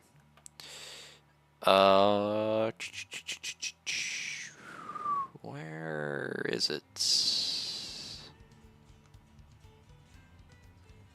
Oh. Okay. Wait. Yeah, okay. Let's see if it'll work.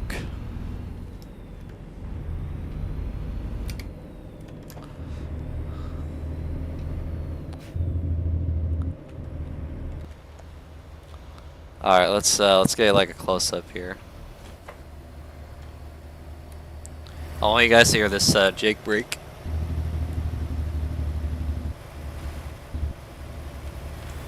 Okay, y'all can't really hear it, but man, I love the engine brake.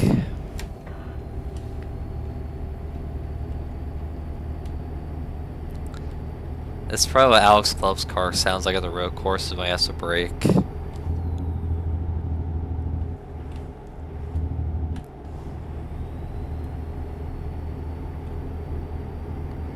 Hold on. Damn, Joey is typing a fucking poem. Oh, good lord. Ah! Whew. We made it. Okay. For you two, whenever you drive, don't do what I just did there.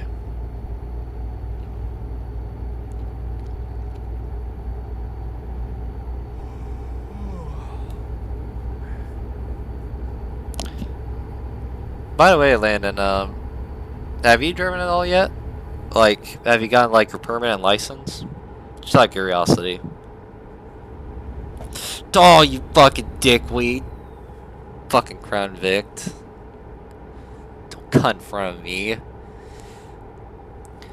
I don't understand people that are like, oh yeah, my little ass car can hold off a fucking Peterbilt 389 going 75 miles an hour. Yeah, that's a great idea. God. Anyways. But yeah, just curious, Landon, have you, gotten your, permit and all that yet? Oh, yeah. No, I actually did kind of do what you did there once. What? Okay, hold on. Barney, write your story first, and then we need to hear the story about what you did, or other way around. Either one. Now we need to really know. I'm willing to tell about my driving stories to make it fair. Because trust me, I've had a lot of embarrassing driving moments in the past year. Nah, I've learned to drive. I would say for you, Landon, so I would say look into like, well, I think you are, what, you're 20 now, I think? Oh, you put your story there? I didn't see it. Hold on. Yeah, I don't see it, Barney.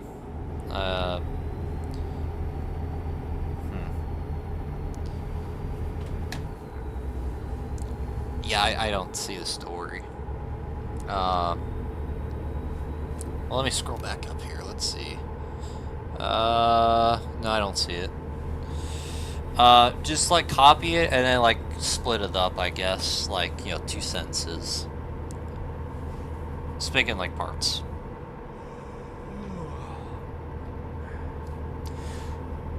Yeah, I don't know what happened. I just don't see it.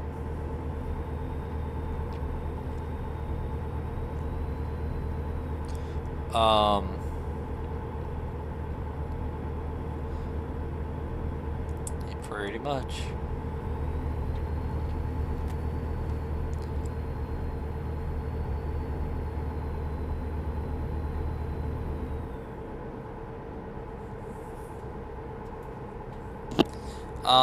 But so Landon, I think you're 20. So you don't have to follow like all the restrictions because since I'm 17, I have to follow all these sort of restrictions when it comes to like oh god, we're driving through the worst fucking city in all of American Truck Simulator. You'll understand why here in a minute.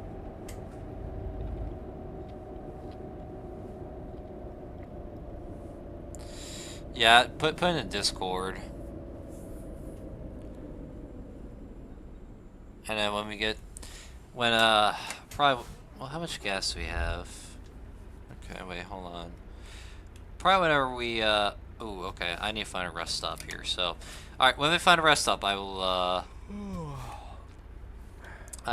park and, you know, read the story.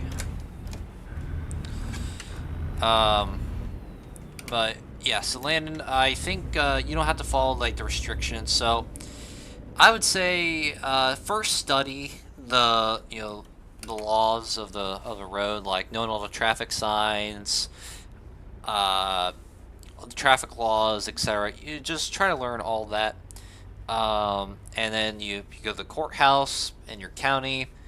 There you will take an electronic test. Well, actually, you'll take 2 tests. The first one, so you get to the courthouse. Now it can vary. I'm just doing it based off my experience, which in fact today marks 1 year since I got my permit. So here's what I'll tell you. So you go. The most important thing first, before you go to the courthouse. Find your birth certificate and like any like mail. So it could be like, you know, for your birthday or really anything.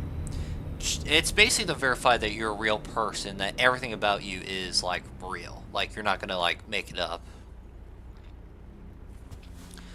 So, then you go to the courthouse. They'll ask you questions. So. The one question, though, that you have to be careful about, it's one that most people will just say yes to. I said yes to it. The question would be, would you like to be an organ donor? In which I said yes, I would like to be an organ donor. So, I agreed with that. I don't know if any of my organs are going to be good, but, yeah, who knows? Maybe when I'm like, you know, maybe someday someone will need it. My Mr. Pibb-infested kidneys will be needed. I actually have to renew my license here. Oof. That's a bummer. Joey, do you have a personal car, or do you have, like, one of your parents' cars?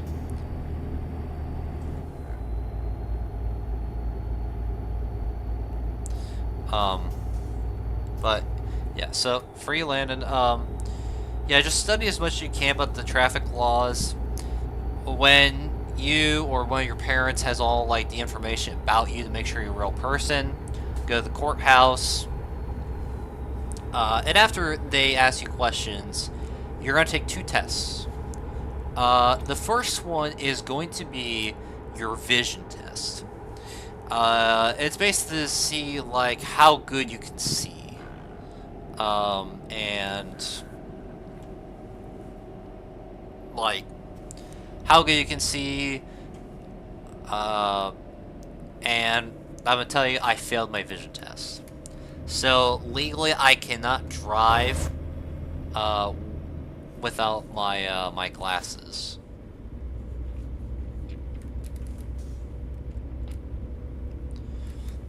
Oh, you have a Kia. Nice. I didn't know you got your own car.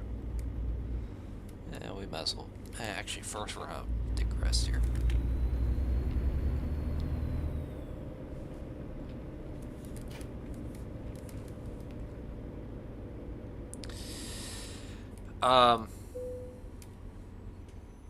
Yeah, I didn't know you had your own personal car. That's cool, man.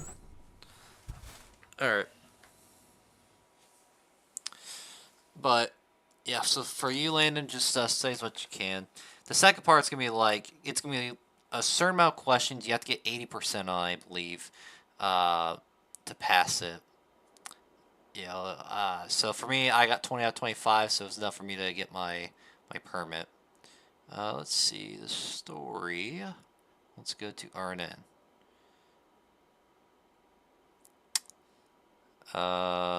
Where's that here? Wait, did you post it, or?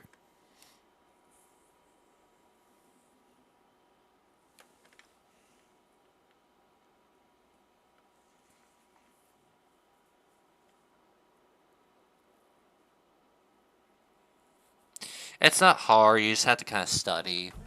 It's mostly just common sense. It's kind of like, you don't even have to really study hard, you just have to kind of know some things. Not everything, just kind of like, when you see a question, you're like, oh yeah, that's the one that makes the most sense. Like, that's the most sensible.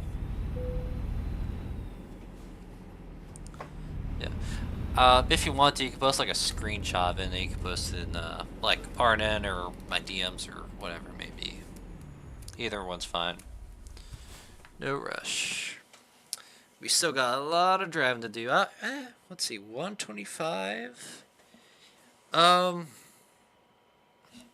let's see.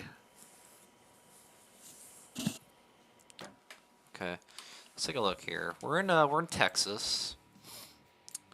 We gotta go through Abilene, San Angelo, Junction, Laredo, McAllen. Okay.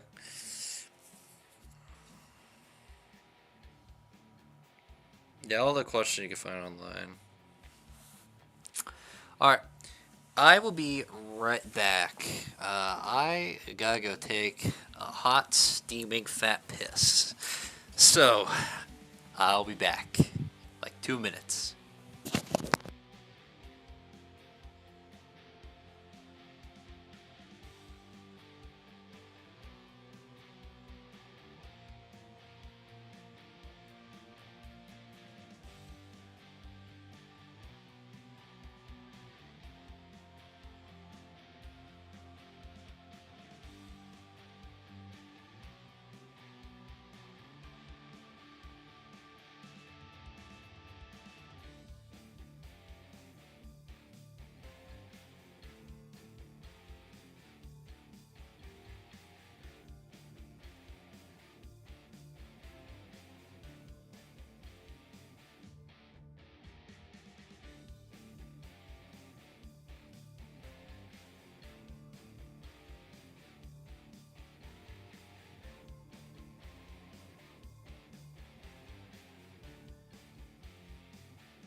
Well, it was quite the opposite. It was not hot, nor steaming, nor fat.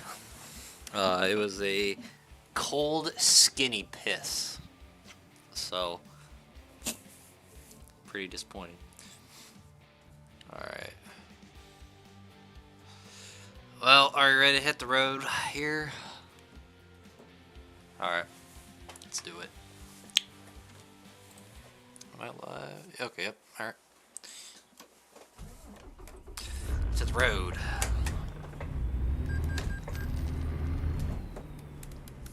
How in the shit lips am I? Wait, what? Yeah, how am I gonna get out of here? Hold up.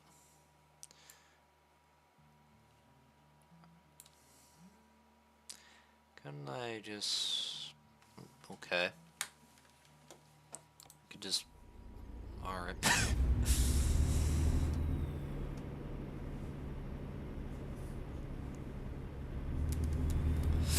You dumb shit lips.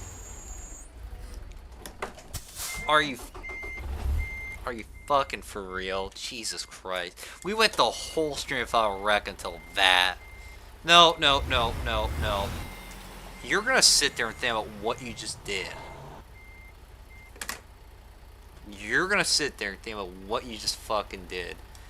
I was pulling out and you had 5 fucking years to slow down, but you're like, no, I'm just gonna run the side of this trailer. Where? It's fucking ran right in my goddamn trailer. God. Eat my fucking cock. Ah, man. I will say though, this game is really realistic when it comes to the drivers. Except I can't get out of the truck and beat his ass like I would. Oh boy. Alright. Here we go. Alright. Oh, it's a long one. Alright. Oh! Okay. Okay, I feel so bad for laughing. I just read the first sentence. Okay. So we had... Okay, this from Barney. So we had this autistic kid in my baking class. Let's just say he got a little overexcited about every dessert we made. Well, oh no. One day we were making cinnamon rolls, which left a lot of cream and sugar all over the baking sheets. He grabbed the baking sheet that his group was just working and then proceeded to just lick it over the trash can for like 10 minutes. And everyone just pretended it was normal because it was for him. LMFAO. Dude, that's great. Oh, man. That's fucking hilarious.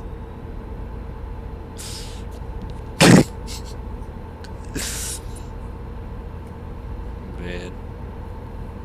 Dude, are you kidding me, Landon? Oh, man. Alright, actually, I can tell you a story without laughing. Barney just sent it to me, but I was like laughing myself. Okay. Let's see if I can do this again. That's what Barney, this is the Barney story. So we had this autistic kid in my baking class. Let's just say he got a little overexcited about every dessert we made.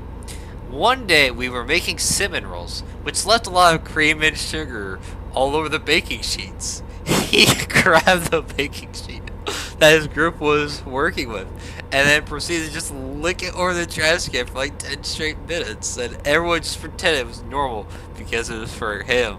LMFAO.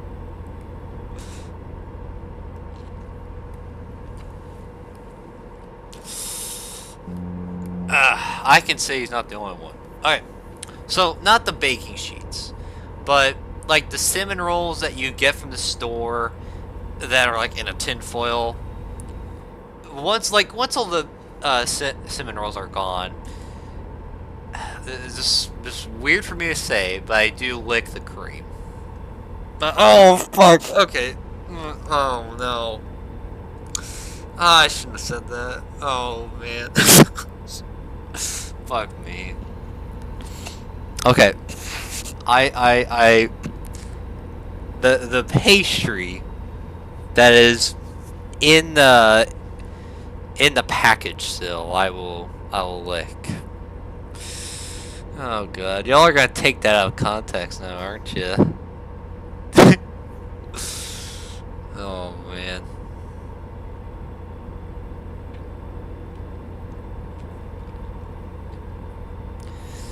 But thank you for sharing that story, Bart. That was great.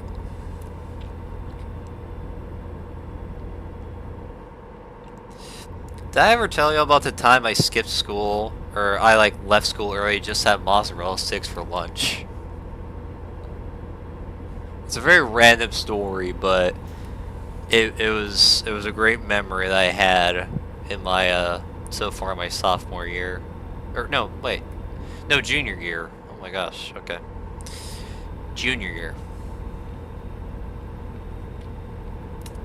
So last year in September, our part of our school went on this field trip to the John Deere facility in Ankeny, Iowa, which is I think north of Des Moines.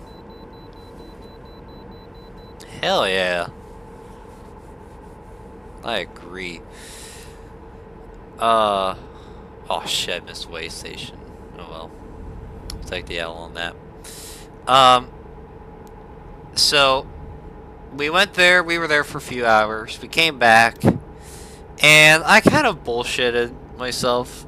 So I kind of went to the office and was like, hey, I'm not feeling well, I'm just gonna go home. I had to kind of pretend that I was sick, even though I really wasn't. So then I walked my ass home. Alright. I walked my ass home, which is like 2 or 3 blocks away from school. And I got some, I got home. I was home alone for like 3 hours, and then I made myself some mozzarella sticks. So, I don't even know what I did the rest of the time, to be honest. I think I was playing American Truck Simulator afterwards. Or something, I don't know. I was probably playing American Truck Simulator while listening to Rush Limbaugh. Who knows? But I can't remember. Yeah.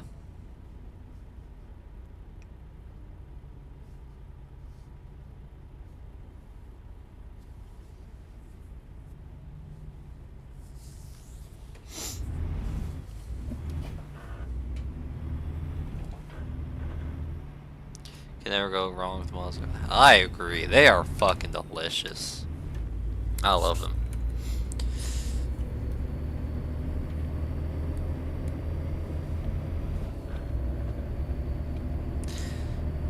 What did y'all have for dinner tonight? Or well, thankfully yesterday for me and Landon and soon to be Barney.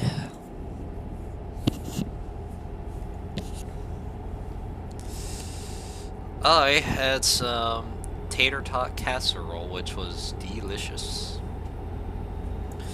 I love me some tater tot casserole.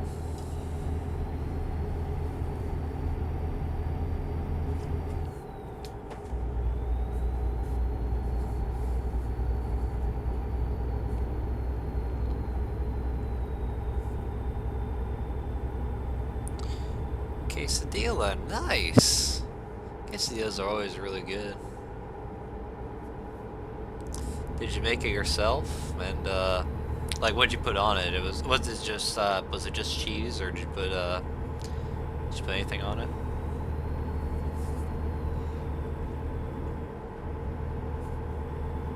Chicken nuggets, nice. What kind of chicken nuggets? From restaurant or homemade or from the grocery store?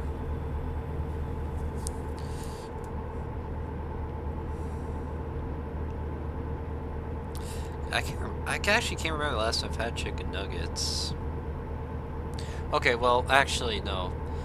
I think the last time I had chicken nuggets was like June last year when I went to Bebop's. Me and my family went out to eat at this Mexican place. Nice. That's really cool.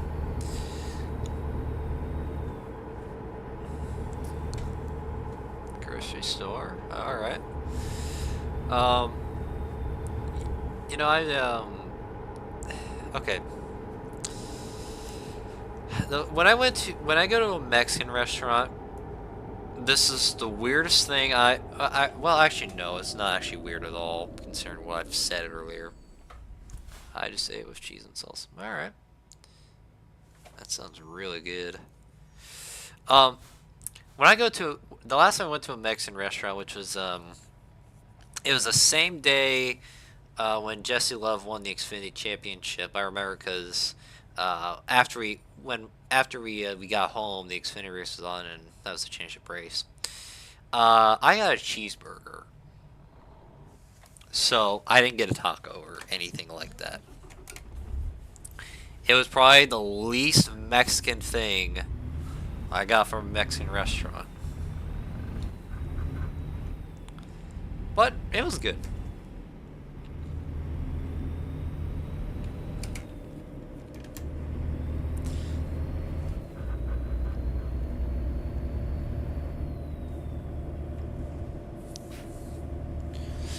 I've got a story from today. You guys will laugh at hard, but it's like the last thing you expect to ever hear. Let's hear it. I'm curious.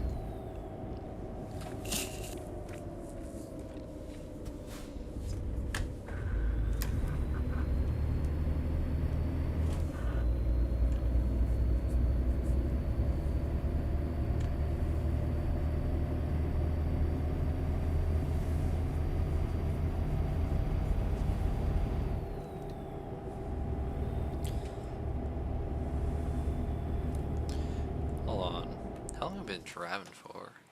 Or how much is left? Hold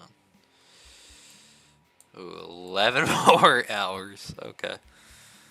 Oh, we're almost at Abilene, so we'll make it.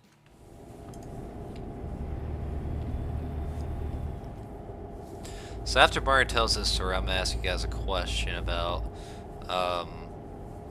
if you know, how long we should keep what the fuck are you doing? God fucking cunt. You could turn on your fucking turn signal, but no. No, you just had to fucking slam the goddamn brakes without me fucking knowing. God. These people are insane. Turn on your damn turn signals. It ain't that hard. That's what she said.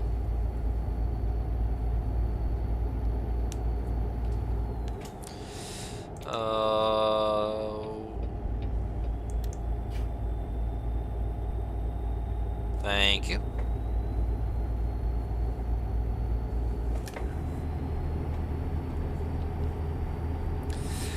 Alright, let's put the hammer down. There's nobody on this road. Let's go.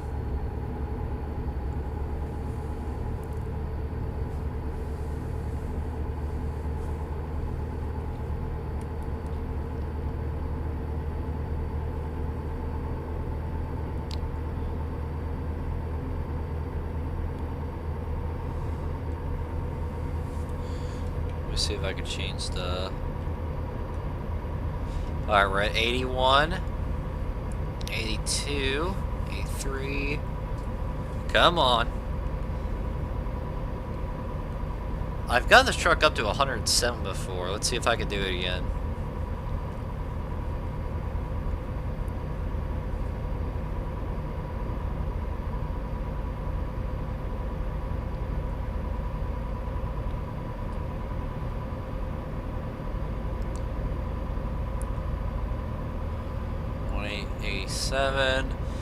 Oh god. Oh shit. Oh lord. Oh.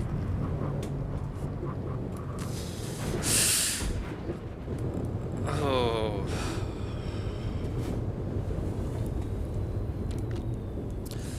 Alright, we're fine. We're fine. We're good. We're good.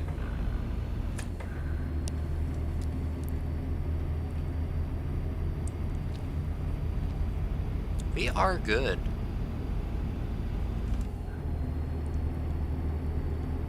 We're safe and sound.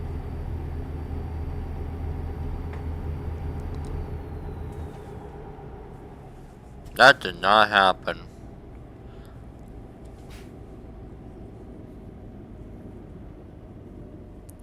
Oh, it's a fucking roundabout. Oh god.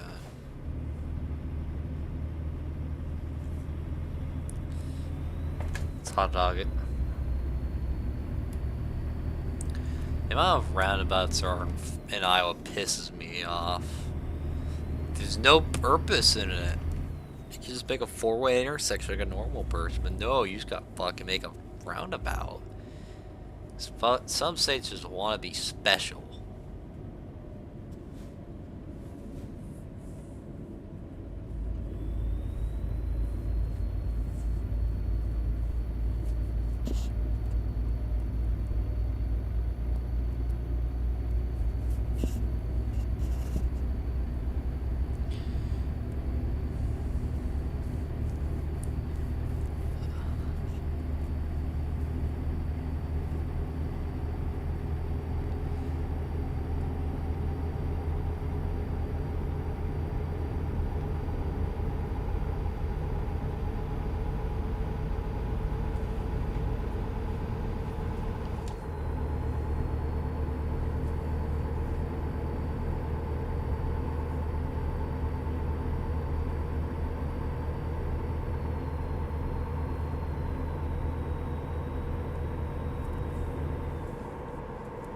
Yeah, I'm very surprised nobody's called as we've been driving.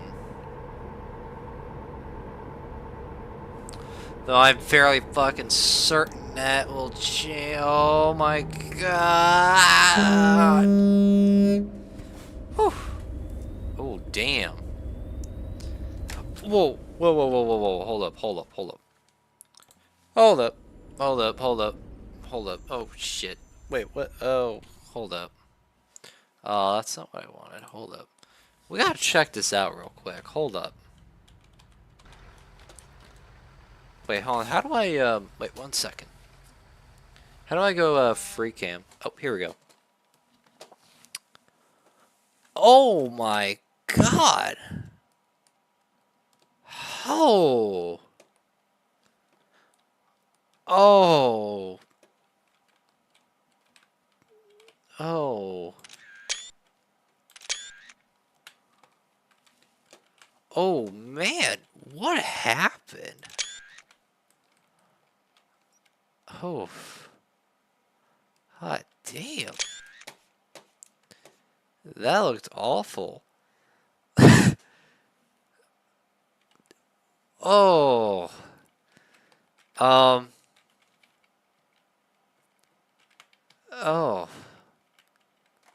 Wow. Must have been a woman. Anyway. Let's go.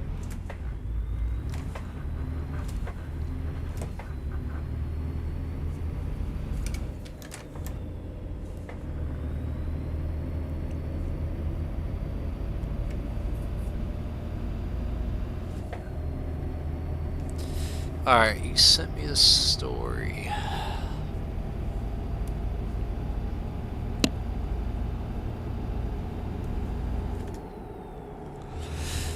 So almost a year ago now, my mom got this poodle from the breeder who happened to be a Trump supporter.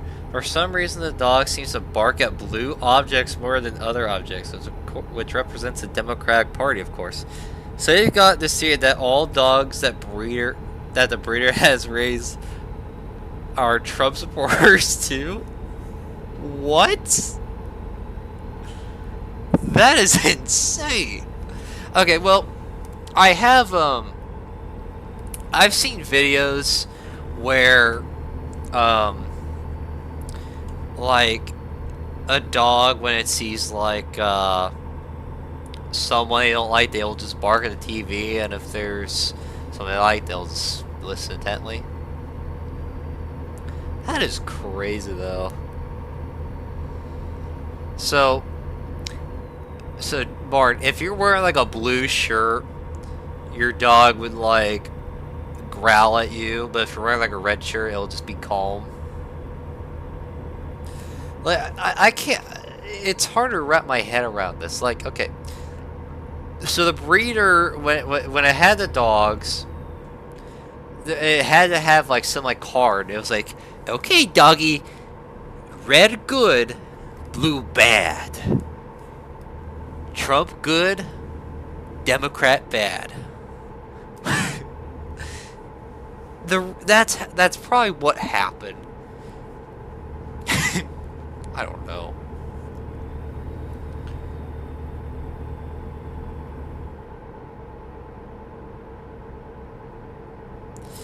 Technically, in Canada, that'd be the complete opposite because, well, everything's different in Canada, but the colors are swapped basically. So, the Conservative Party's blue and Liberal is red. Like one time, my sister came around the corner with a blue bag, and the dog just went crazy. Oh man.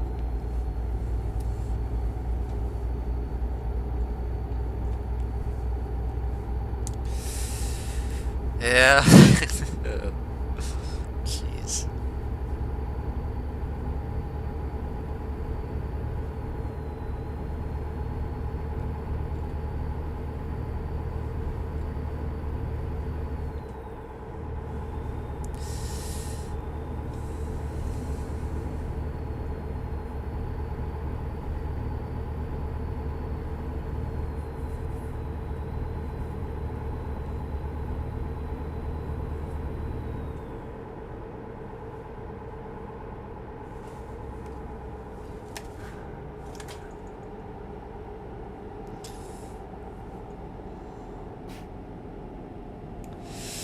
They are hilarious. I remember I saw a few of the clips when prior to their election last year, like the debates they had in the parliament.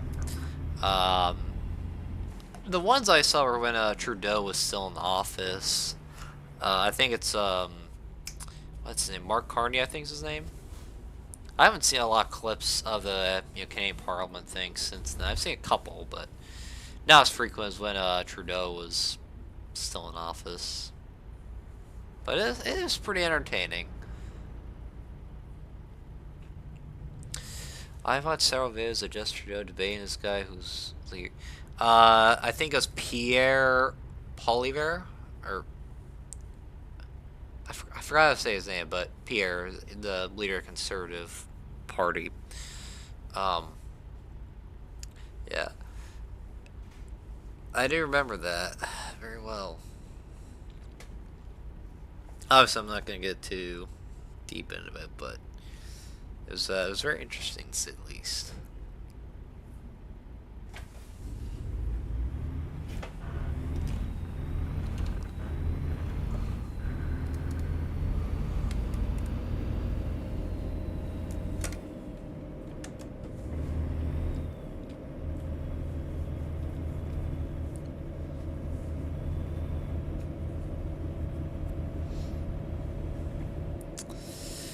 So, in other news, so with iRacing, with the SMT race earlier was my 999th start in all of iRacing. So the next time I take the green flag race will be my 1000th start officially.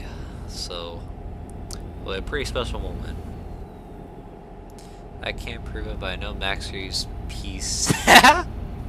He probably does.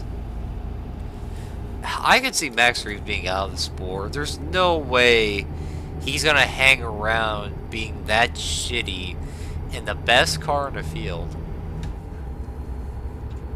Yeah, actually, me and Lan, we were talking about it earlier before he got here. We were talking about how Max Reeves has been pretty disappointing this year. Yep, 1,000.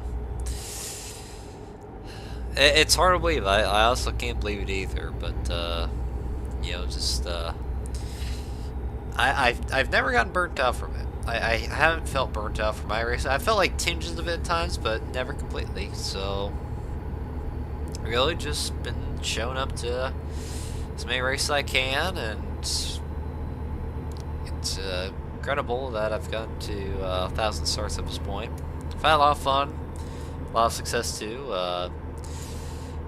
So I've kind of tracked all my iRacing stats. I put them in a Google Sheet.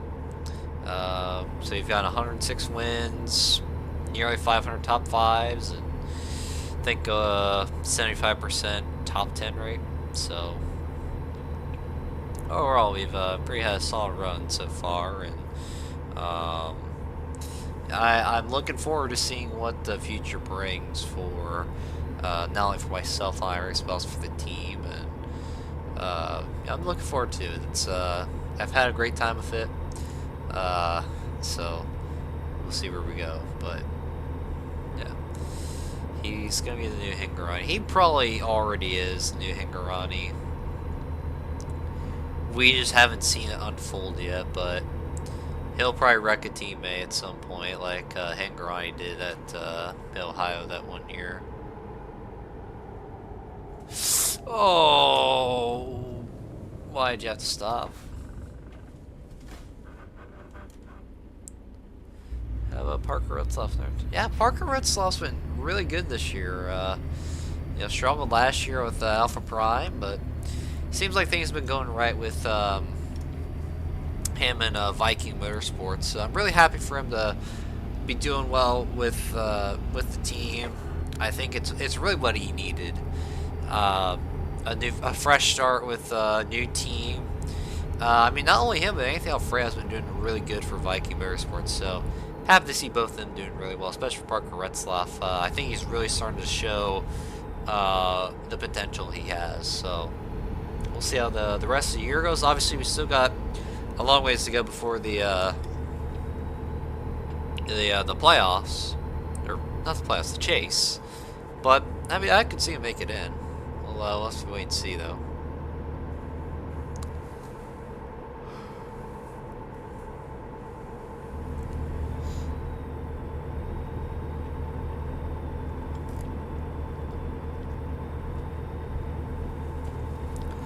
Alright, it's more than likely once we get down to the layer, I'm gonna call it a night here.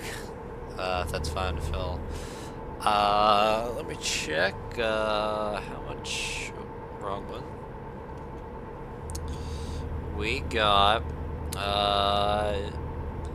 370 miles to go here, so probably won't take too long, but I think we'll get done here very soon. Driving semis has to be scary as hell in real life, because if you don't break time, you're gonna like go bowling. Yeah, it definitely can be scary. Especially nowadays with how a lot of people don't have experience and they just kind of go in the trucks, you know, kind of blinded. But I find it pretty relaxing. Also helps with kind of real life too, in a sense. Knowing all the traffic laws, but yeah, this truck I think is like 100,000 miles on, or at least close to it in this game, so it's been great. Driving, wait, oh, yeah. I'm not sure when we can stream next, but well, let's see. I'll have to think about that one.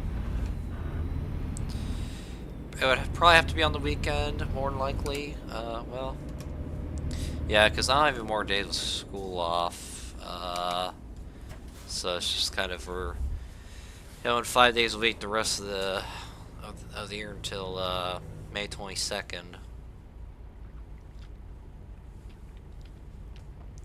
Calmane's mom has got 100,000 miles on her. Probably. Well, I bet she has 100,000 calories per day.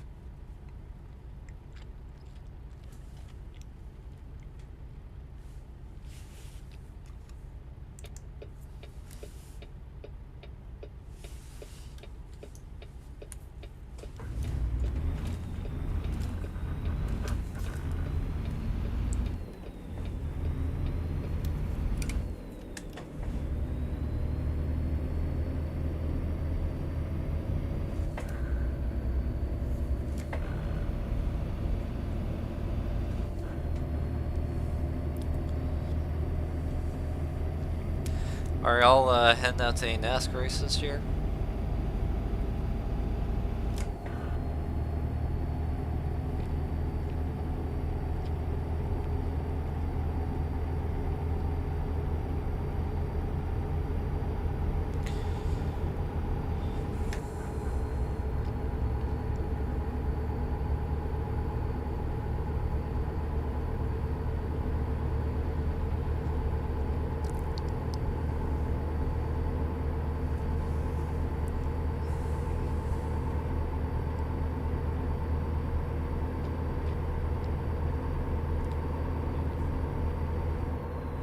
You should go to a race one of these days, Lance. It's quite the experience.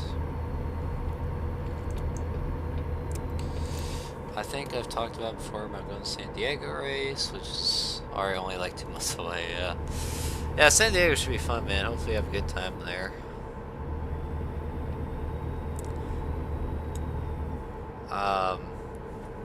I'm heading to all 3 of the Iowa races this year with my buddy Matthew. A couple other races, I may head to Sonoma. I might also head out to, let's see, Kansas as well, but that's really about all. So we'll kind of see. Next year I should be able to kind of expand my options a little bit more since I'll have my license by then and I'll be, you know, in my senior year. It's so hard to believe I'm about to be a senior next year. Like, it feels like things are going by too fast, but they're also going by too slow. To put it that way.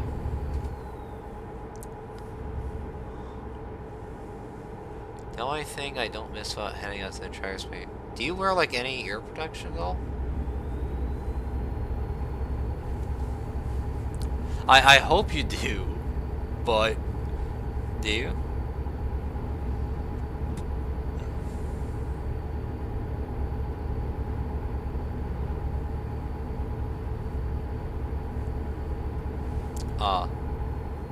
But I would definitely like to head out to more races. Kind of eyeing like Bristol and a couple other races for next year. So yeah, but gosh, I just can't believe I'm almost off my junior year. It just feels like high school's gone by way too quickly. And it's kind of like I don't have everything set in stone yet, and I just don't know what's to come. Obviously, I've still got time, but I like to kind of make decisions, you know, relatively soon. Even with ear protection, my ear's still ringing afterwards. Oof, that's rough.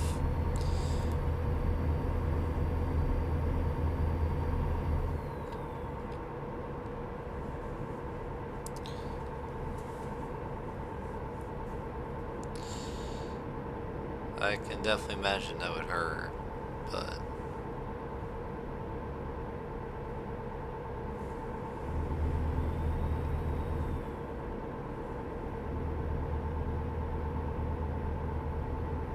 senior year is my favorite in my opinion. Yeah, I've heard a lot of good things about senior year. Right now, I only need to take a couple classes. I need to take AP Government and Personal Finances, and I've basically done every class I've needed to. Right now, if I pass every class, well, I've passed 3/4 of the classes. I still need to go through this term, but if I pass all the classes this term, I'll have like 47 or 48 and a half credits, so I will have to take as many classes next year. So that'll be nice. But you know, we'll see how things play out and all that.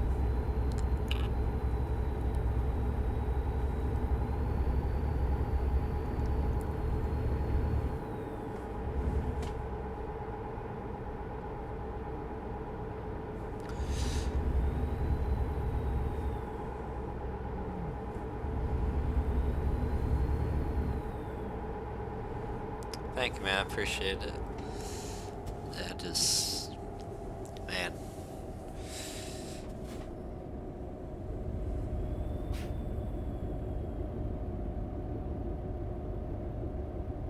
I would say of all the high school years, I really enjoyed freshman year the most. I had a pretty easy schedule, but I just kind of remembered I really enjoyed school a lot more. So, yeah. I remember I would just have like study hall for like 2 hours a day. Man, those are the good old days. And I remember last year in sophomore year.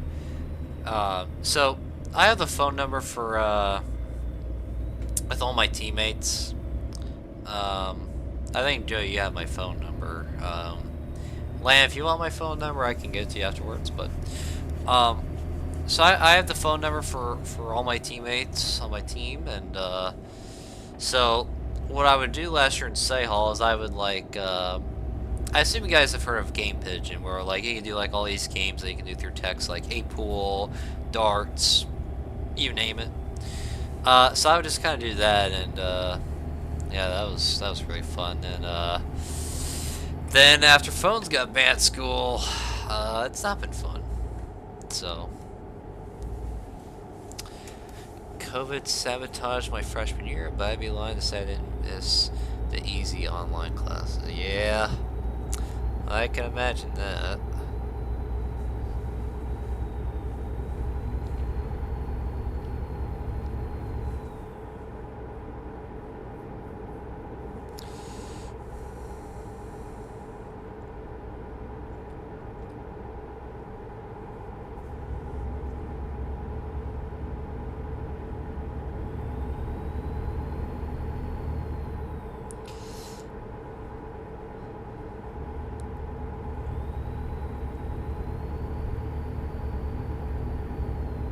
I remember sometimes during like online classes that we'd have like on the Zoom call, I would just play like NASCAR 5 sometimes while we just, be in class. Like I would have like a computer in front of me, and then I would kind of like turn a little bit to the TV next to me, and I would just play, NASCAR 5 the whole time. And if any teacher asked me something, I'd be like, yeah, sure, yeah, that's great, or just something like that. And in my head, I'm like, don't talk to me. I just want to play NASCAR 5. I just one class where you literally did nothing. Literally.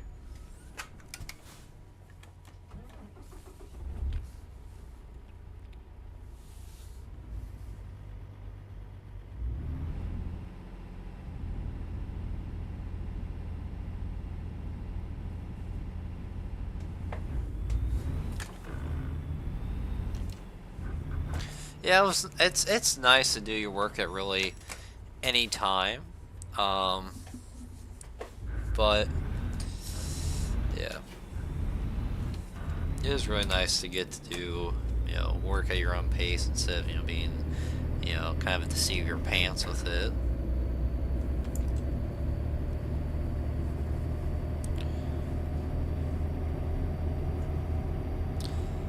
Now I know how to get things done quickly. I know how to work at my own pace and all that, but obviously working your own pace is a lot more relaxing, and your cortisol is way low, as the youngins would say.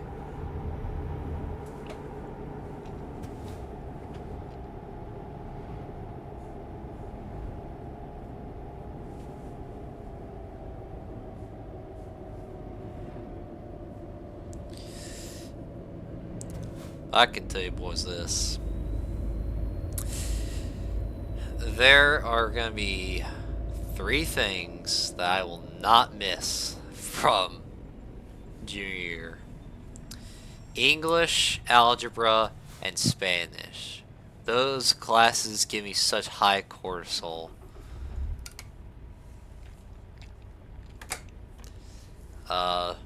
English, not even because I'm bad at it, it's just the teacher has a really annoying voice.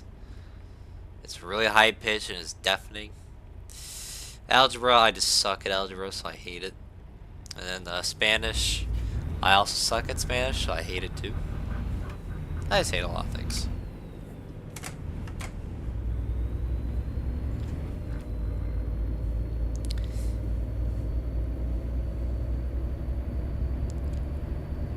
OMG, period, babe. Slay.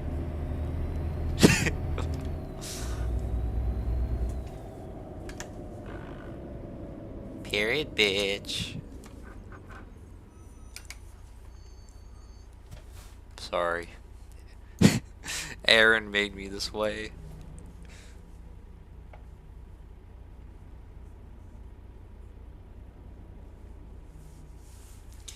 Maybe it's a hot take, but I like the English. I think it depends on the teacher. Really depends. What the Sigma? What the Sigma? God damn, is this light ever gonna go green?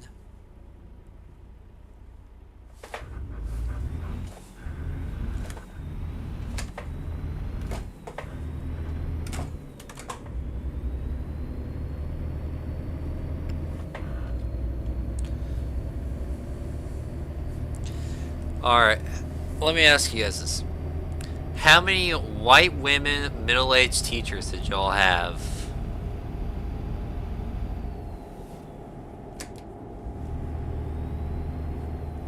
Yeah, math is always hard.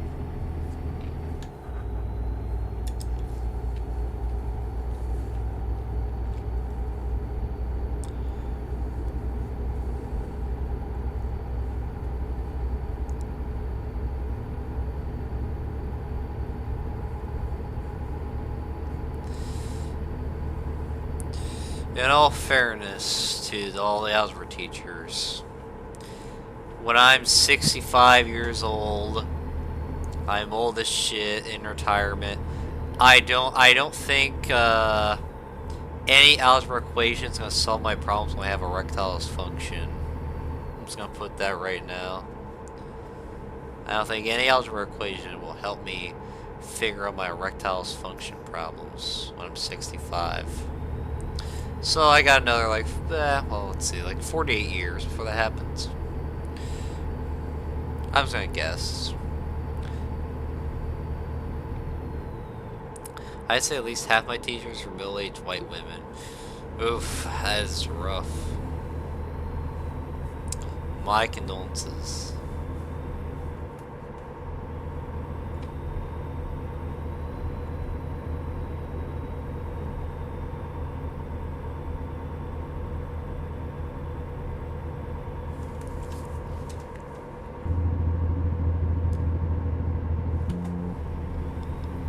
I love the Jake break.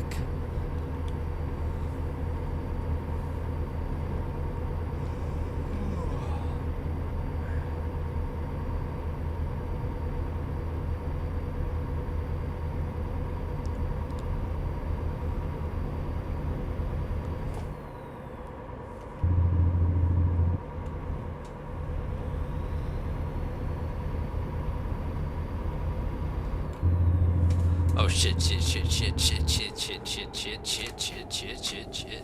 Oh, we're good? Alright.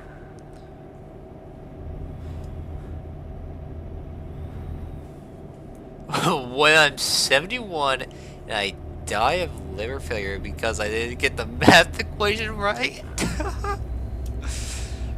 Well, I hope you live longer than that, but... Yeah, you didn't solve the problem, therefore you get liver failure. That's just how it goes. You didn't do x... Wait, hold on. Y equals mx plus b. Yeah, you didn't do that right, therefore you get... kidney stones.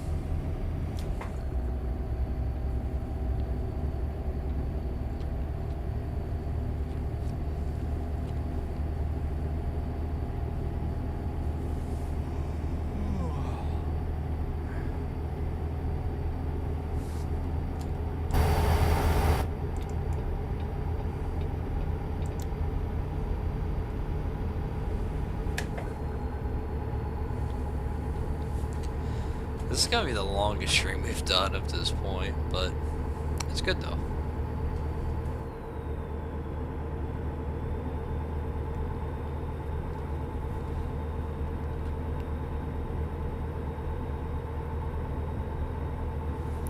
How much more we got left? 116 miles. Okay, we're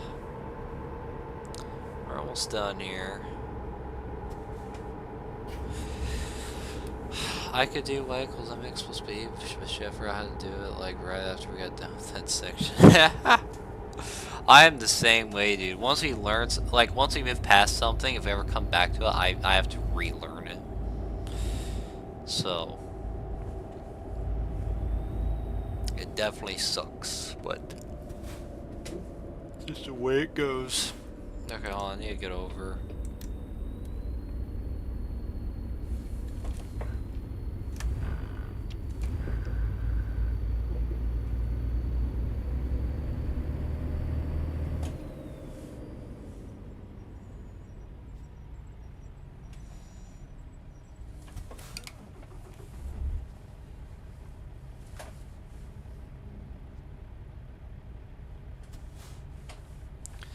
By the way, Murray, you were telling me about accounting. I sent you the link to that website. So have you checked that out all yet, or not yet?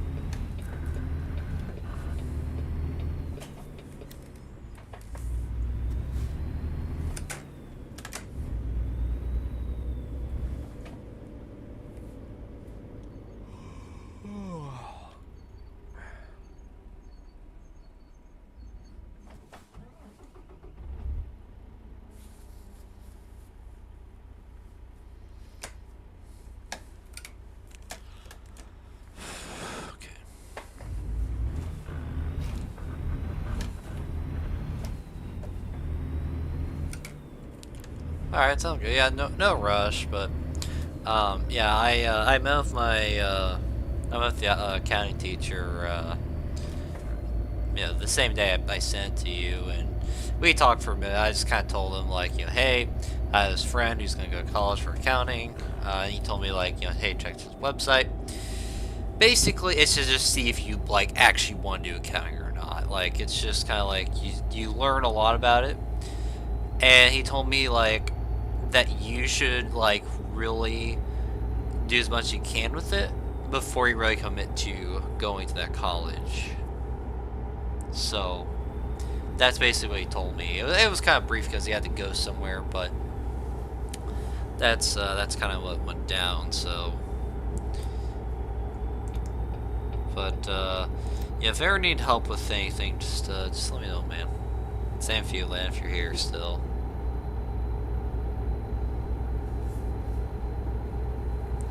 I mean, obviously I gotta figure shit out myself, but, you know, I'm more than happy to help a friend out.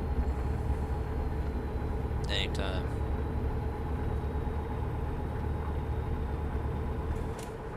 Fucking shit. Oh, fuck. Whew.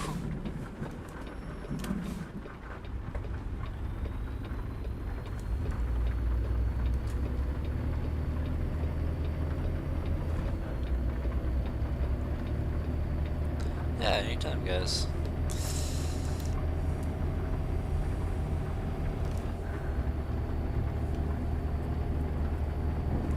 I may not be the best at helping out, but either way, I still want to help you guys out with whatever lies ahead.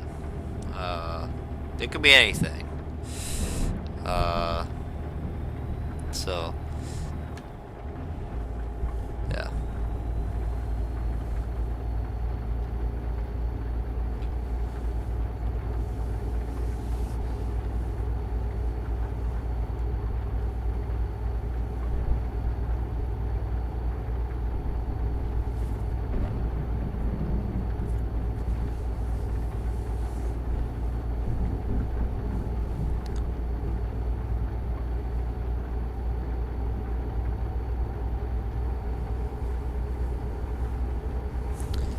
Y'all remember the Fanta Cup series?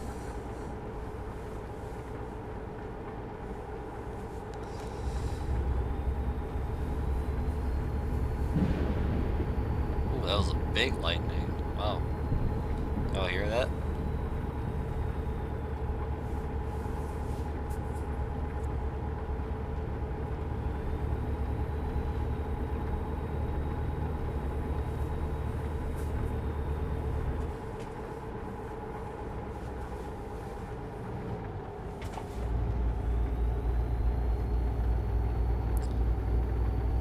Yeah. Basically what happened was Mike Cormettis, Thunder, he basically just kind of lost interest in it. I haven't talked to him since I think July, but he's just really just doing football stuff now, which, I mean, good for him. You know, I'm glad he's found something that he's enjoyed. He seems to be really good at football too, so who knows? Maybe someday we'll see him out on the field. So, but yeah, I should check in on him, see how he's doing. You know, I hope he's really developed as a person, but I'm glad he's found his path, if you will.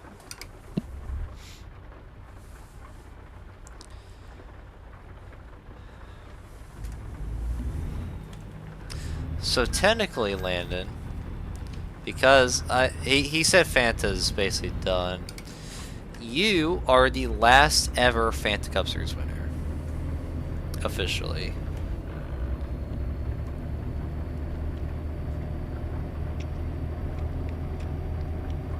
So what do you think of that? Yeah, just a lot of people kind of lost interest in it, and you know, at the same time, you know, we're all growing up. When Fanta started, a lot of us were pretty much in middle school or high school. Like, all of us had a lot of free time, essentially. When I first joined the Fanta Cup Series, I was in let's see, I was in 7th grade. And a lot of my peers, they were usually like in middle school or high school. Yeah, it sucks you never won a race. I was really hoping you would, but yeah, that's a bummer. I'm trying to think here.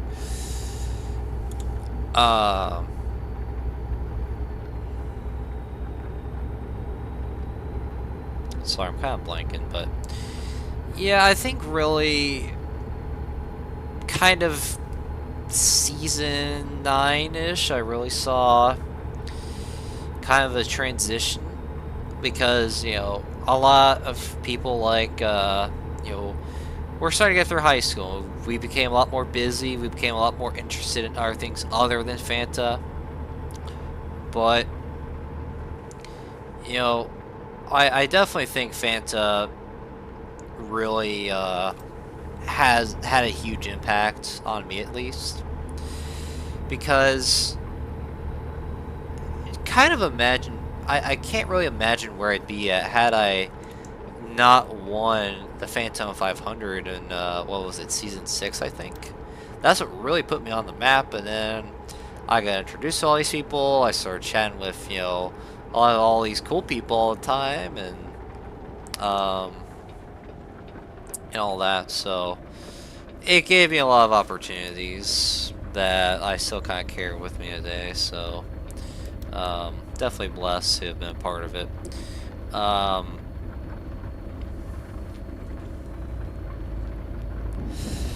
Yeah, so kind of sucks that it's done and over with, but at the same time, I mean, we're all moving on in life. We're getting older. We have less free time and all that, so definitely a bummer. But you know, oh shit!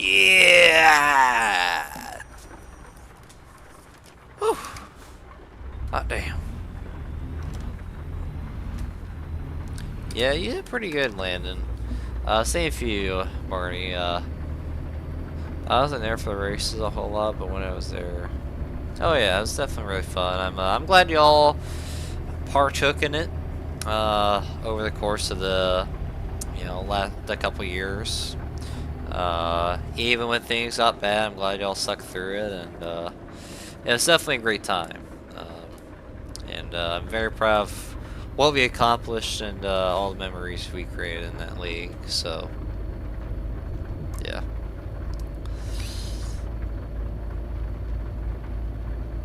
I think for me, I feel like I started kind of drifting away from it, and around season 9, I just became a lot more devoted to my sim racing team, so I just had less time for Fanta.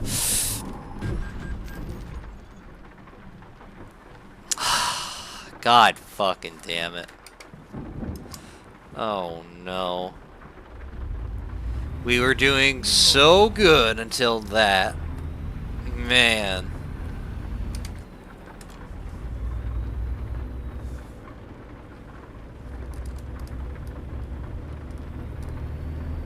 We were incident free for a majority of the night until that happened.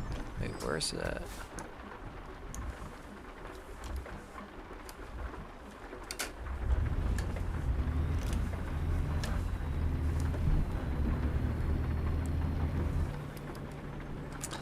Yep. Our first crash of the night.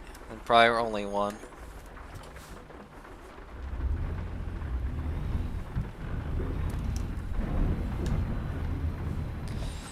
Oh, are you shitting my pants? God, we gotta park it like that? Okay, no problem. Let's do it.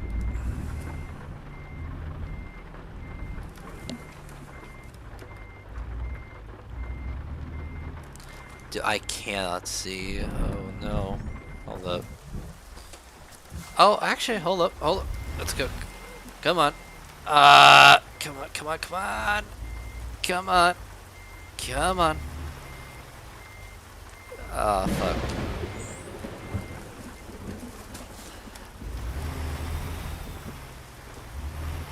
Hold up. Come on.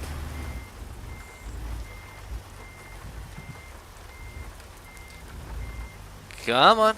Oh, there we go, there we go. Come on.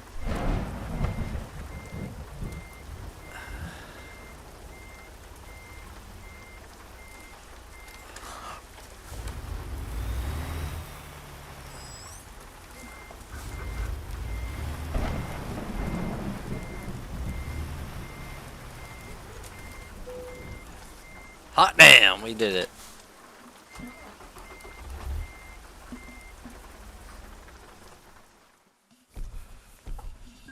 Oh, that took a while, didn't it?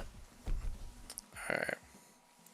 Can't believe I'm almost 21, but I'm probably not going to celebrate like Cowman would.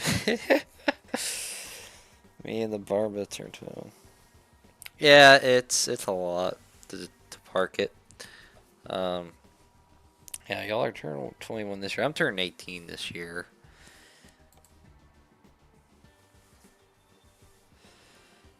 Alright. Well, let's see. Let's check out some stuff here. I'm gonna buy a hauler. Or truck.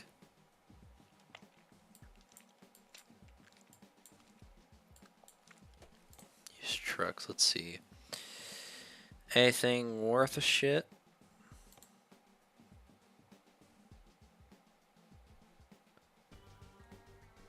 Eh, for what it's worth. Let's purchase it. We need one in Jonesboro. There we go. Okay.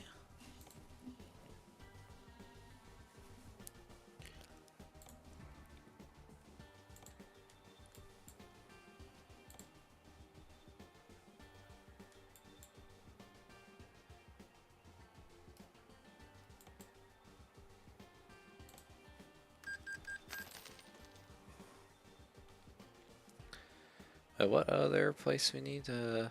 Hold up. I was gonna buy a bunch of stuff before we wrap it up here. Okay. Okay, we need one for Texarkana. Actually, no, Texarkana is just gonna be my shop.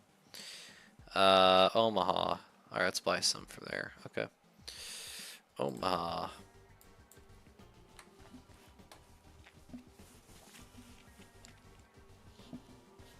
Wait, how long have we been live for? Damn, 3 hours. Wow. Okay. Man, I didn't realize it was that long. Oh. Okay. Take a look here. Any Peterbilts? There's like no Peter. Oh. No, I just want to buy online. Get me a. Just give me some Peterbilts.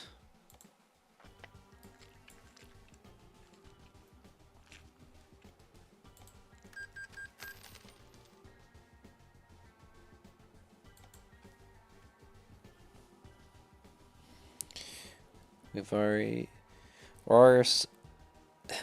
already almost a third way through 2026. Yeah, it's hard to believe, but you know, as long as we're enjoying life, I think that's what really matters at the end of the day.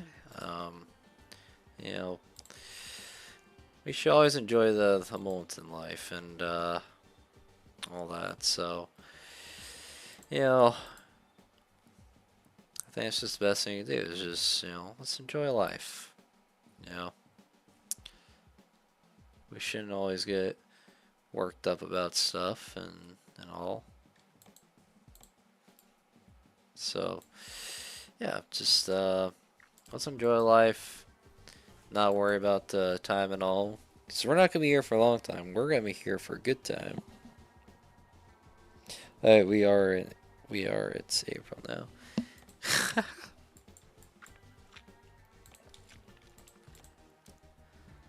Yeah, but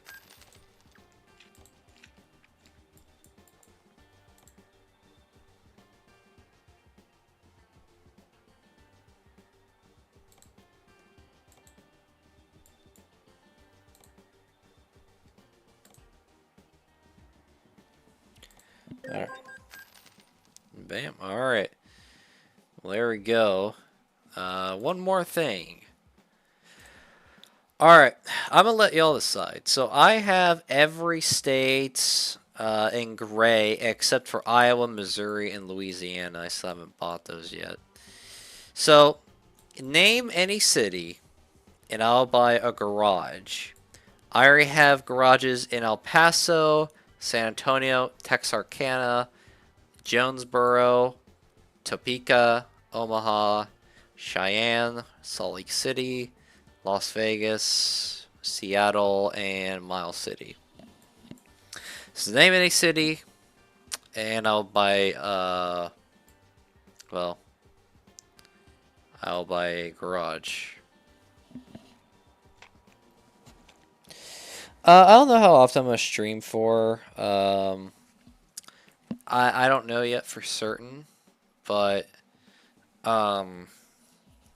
you know, probably on the weekends. I'll do my best. Just really whenever I'm available and whenever nobody on the team calls me, I can probably stream. So, yeah, just not really a guarantee, but probably on the weekends to be more flexible because on school, obviously, I have, you know, time limits and whatnot. So, yeah. Harrison, Arkansas. I cannot purchase garage from there. Close to be Springdale. We already have a garage in Las Vegas.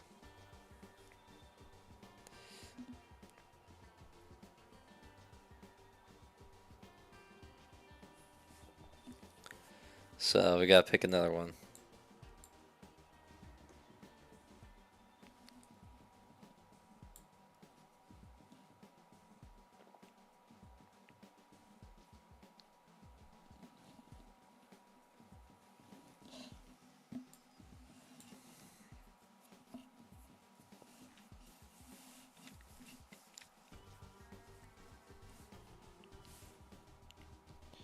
Montana City. Miles City.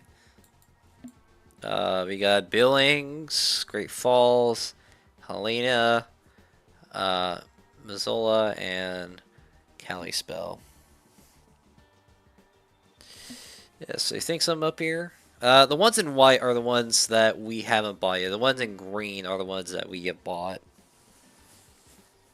Just for reference.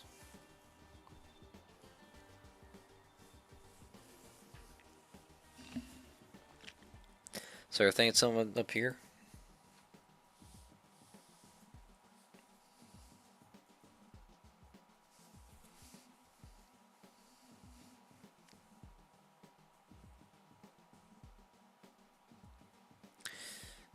In Idaho, we don't have any shops in Idaho, so maybe we could open up some here.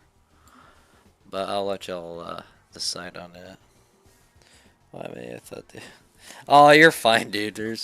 Don't worry, dude. You're fine. Yeah, green are the ones we already have, and yeah, how about... Okay. And let's do a small one. And there we go.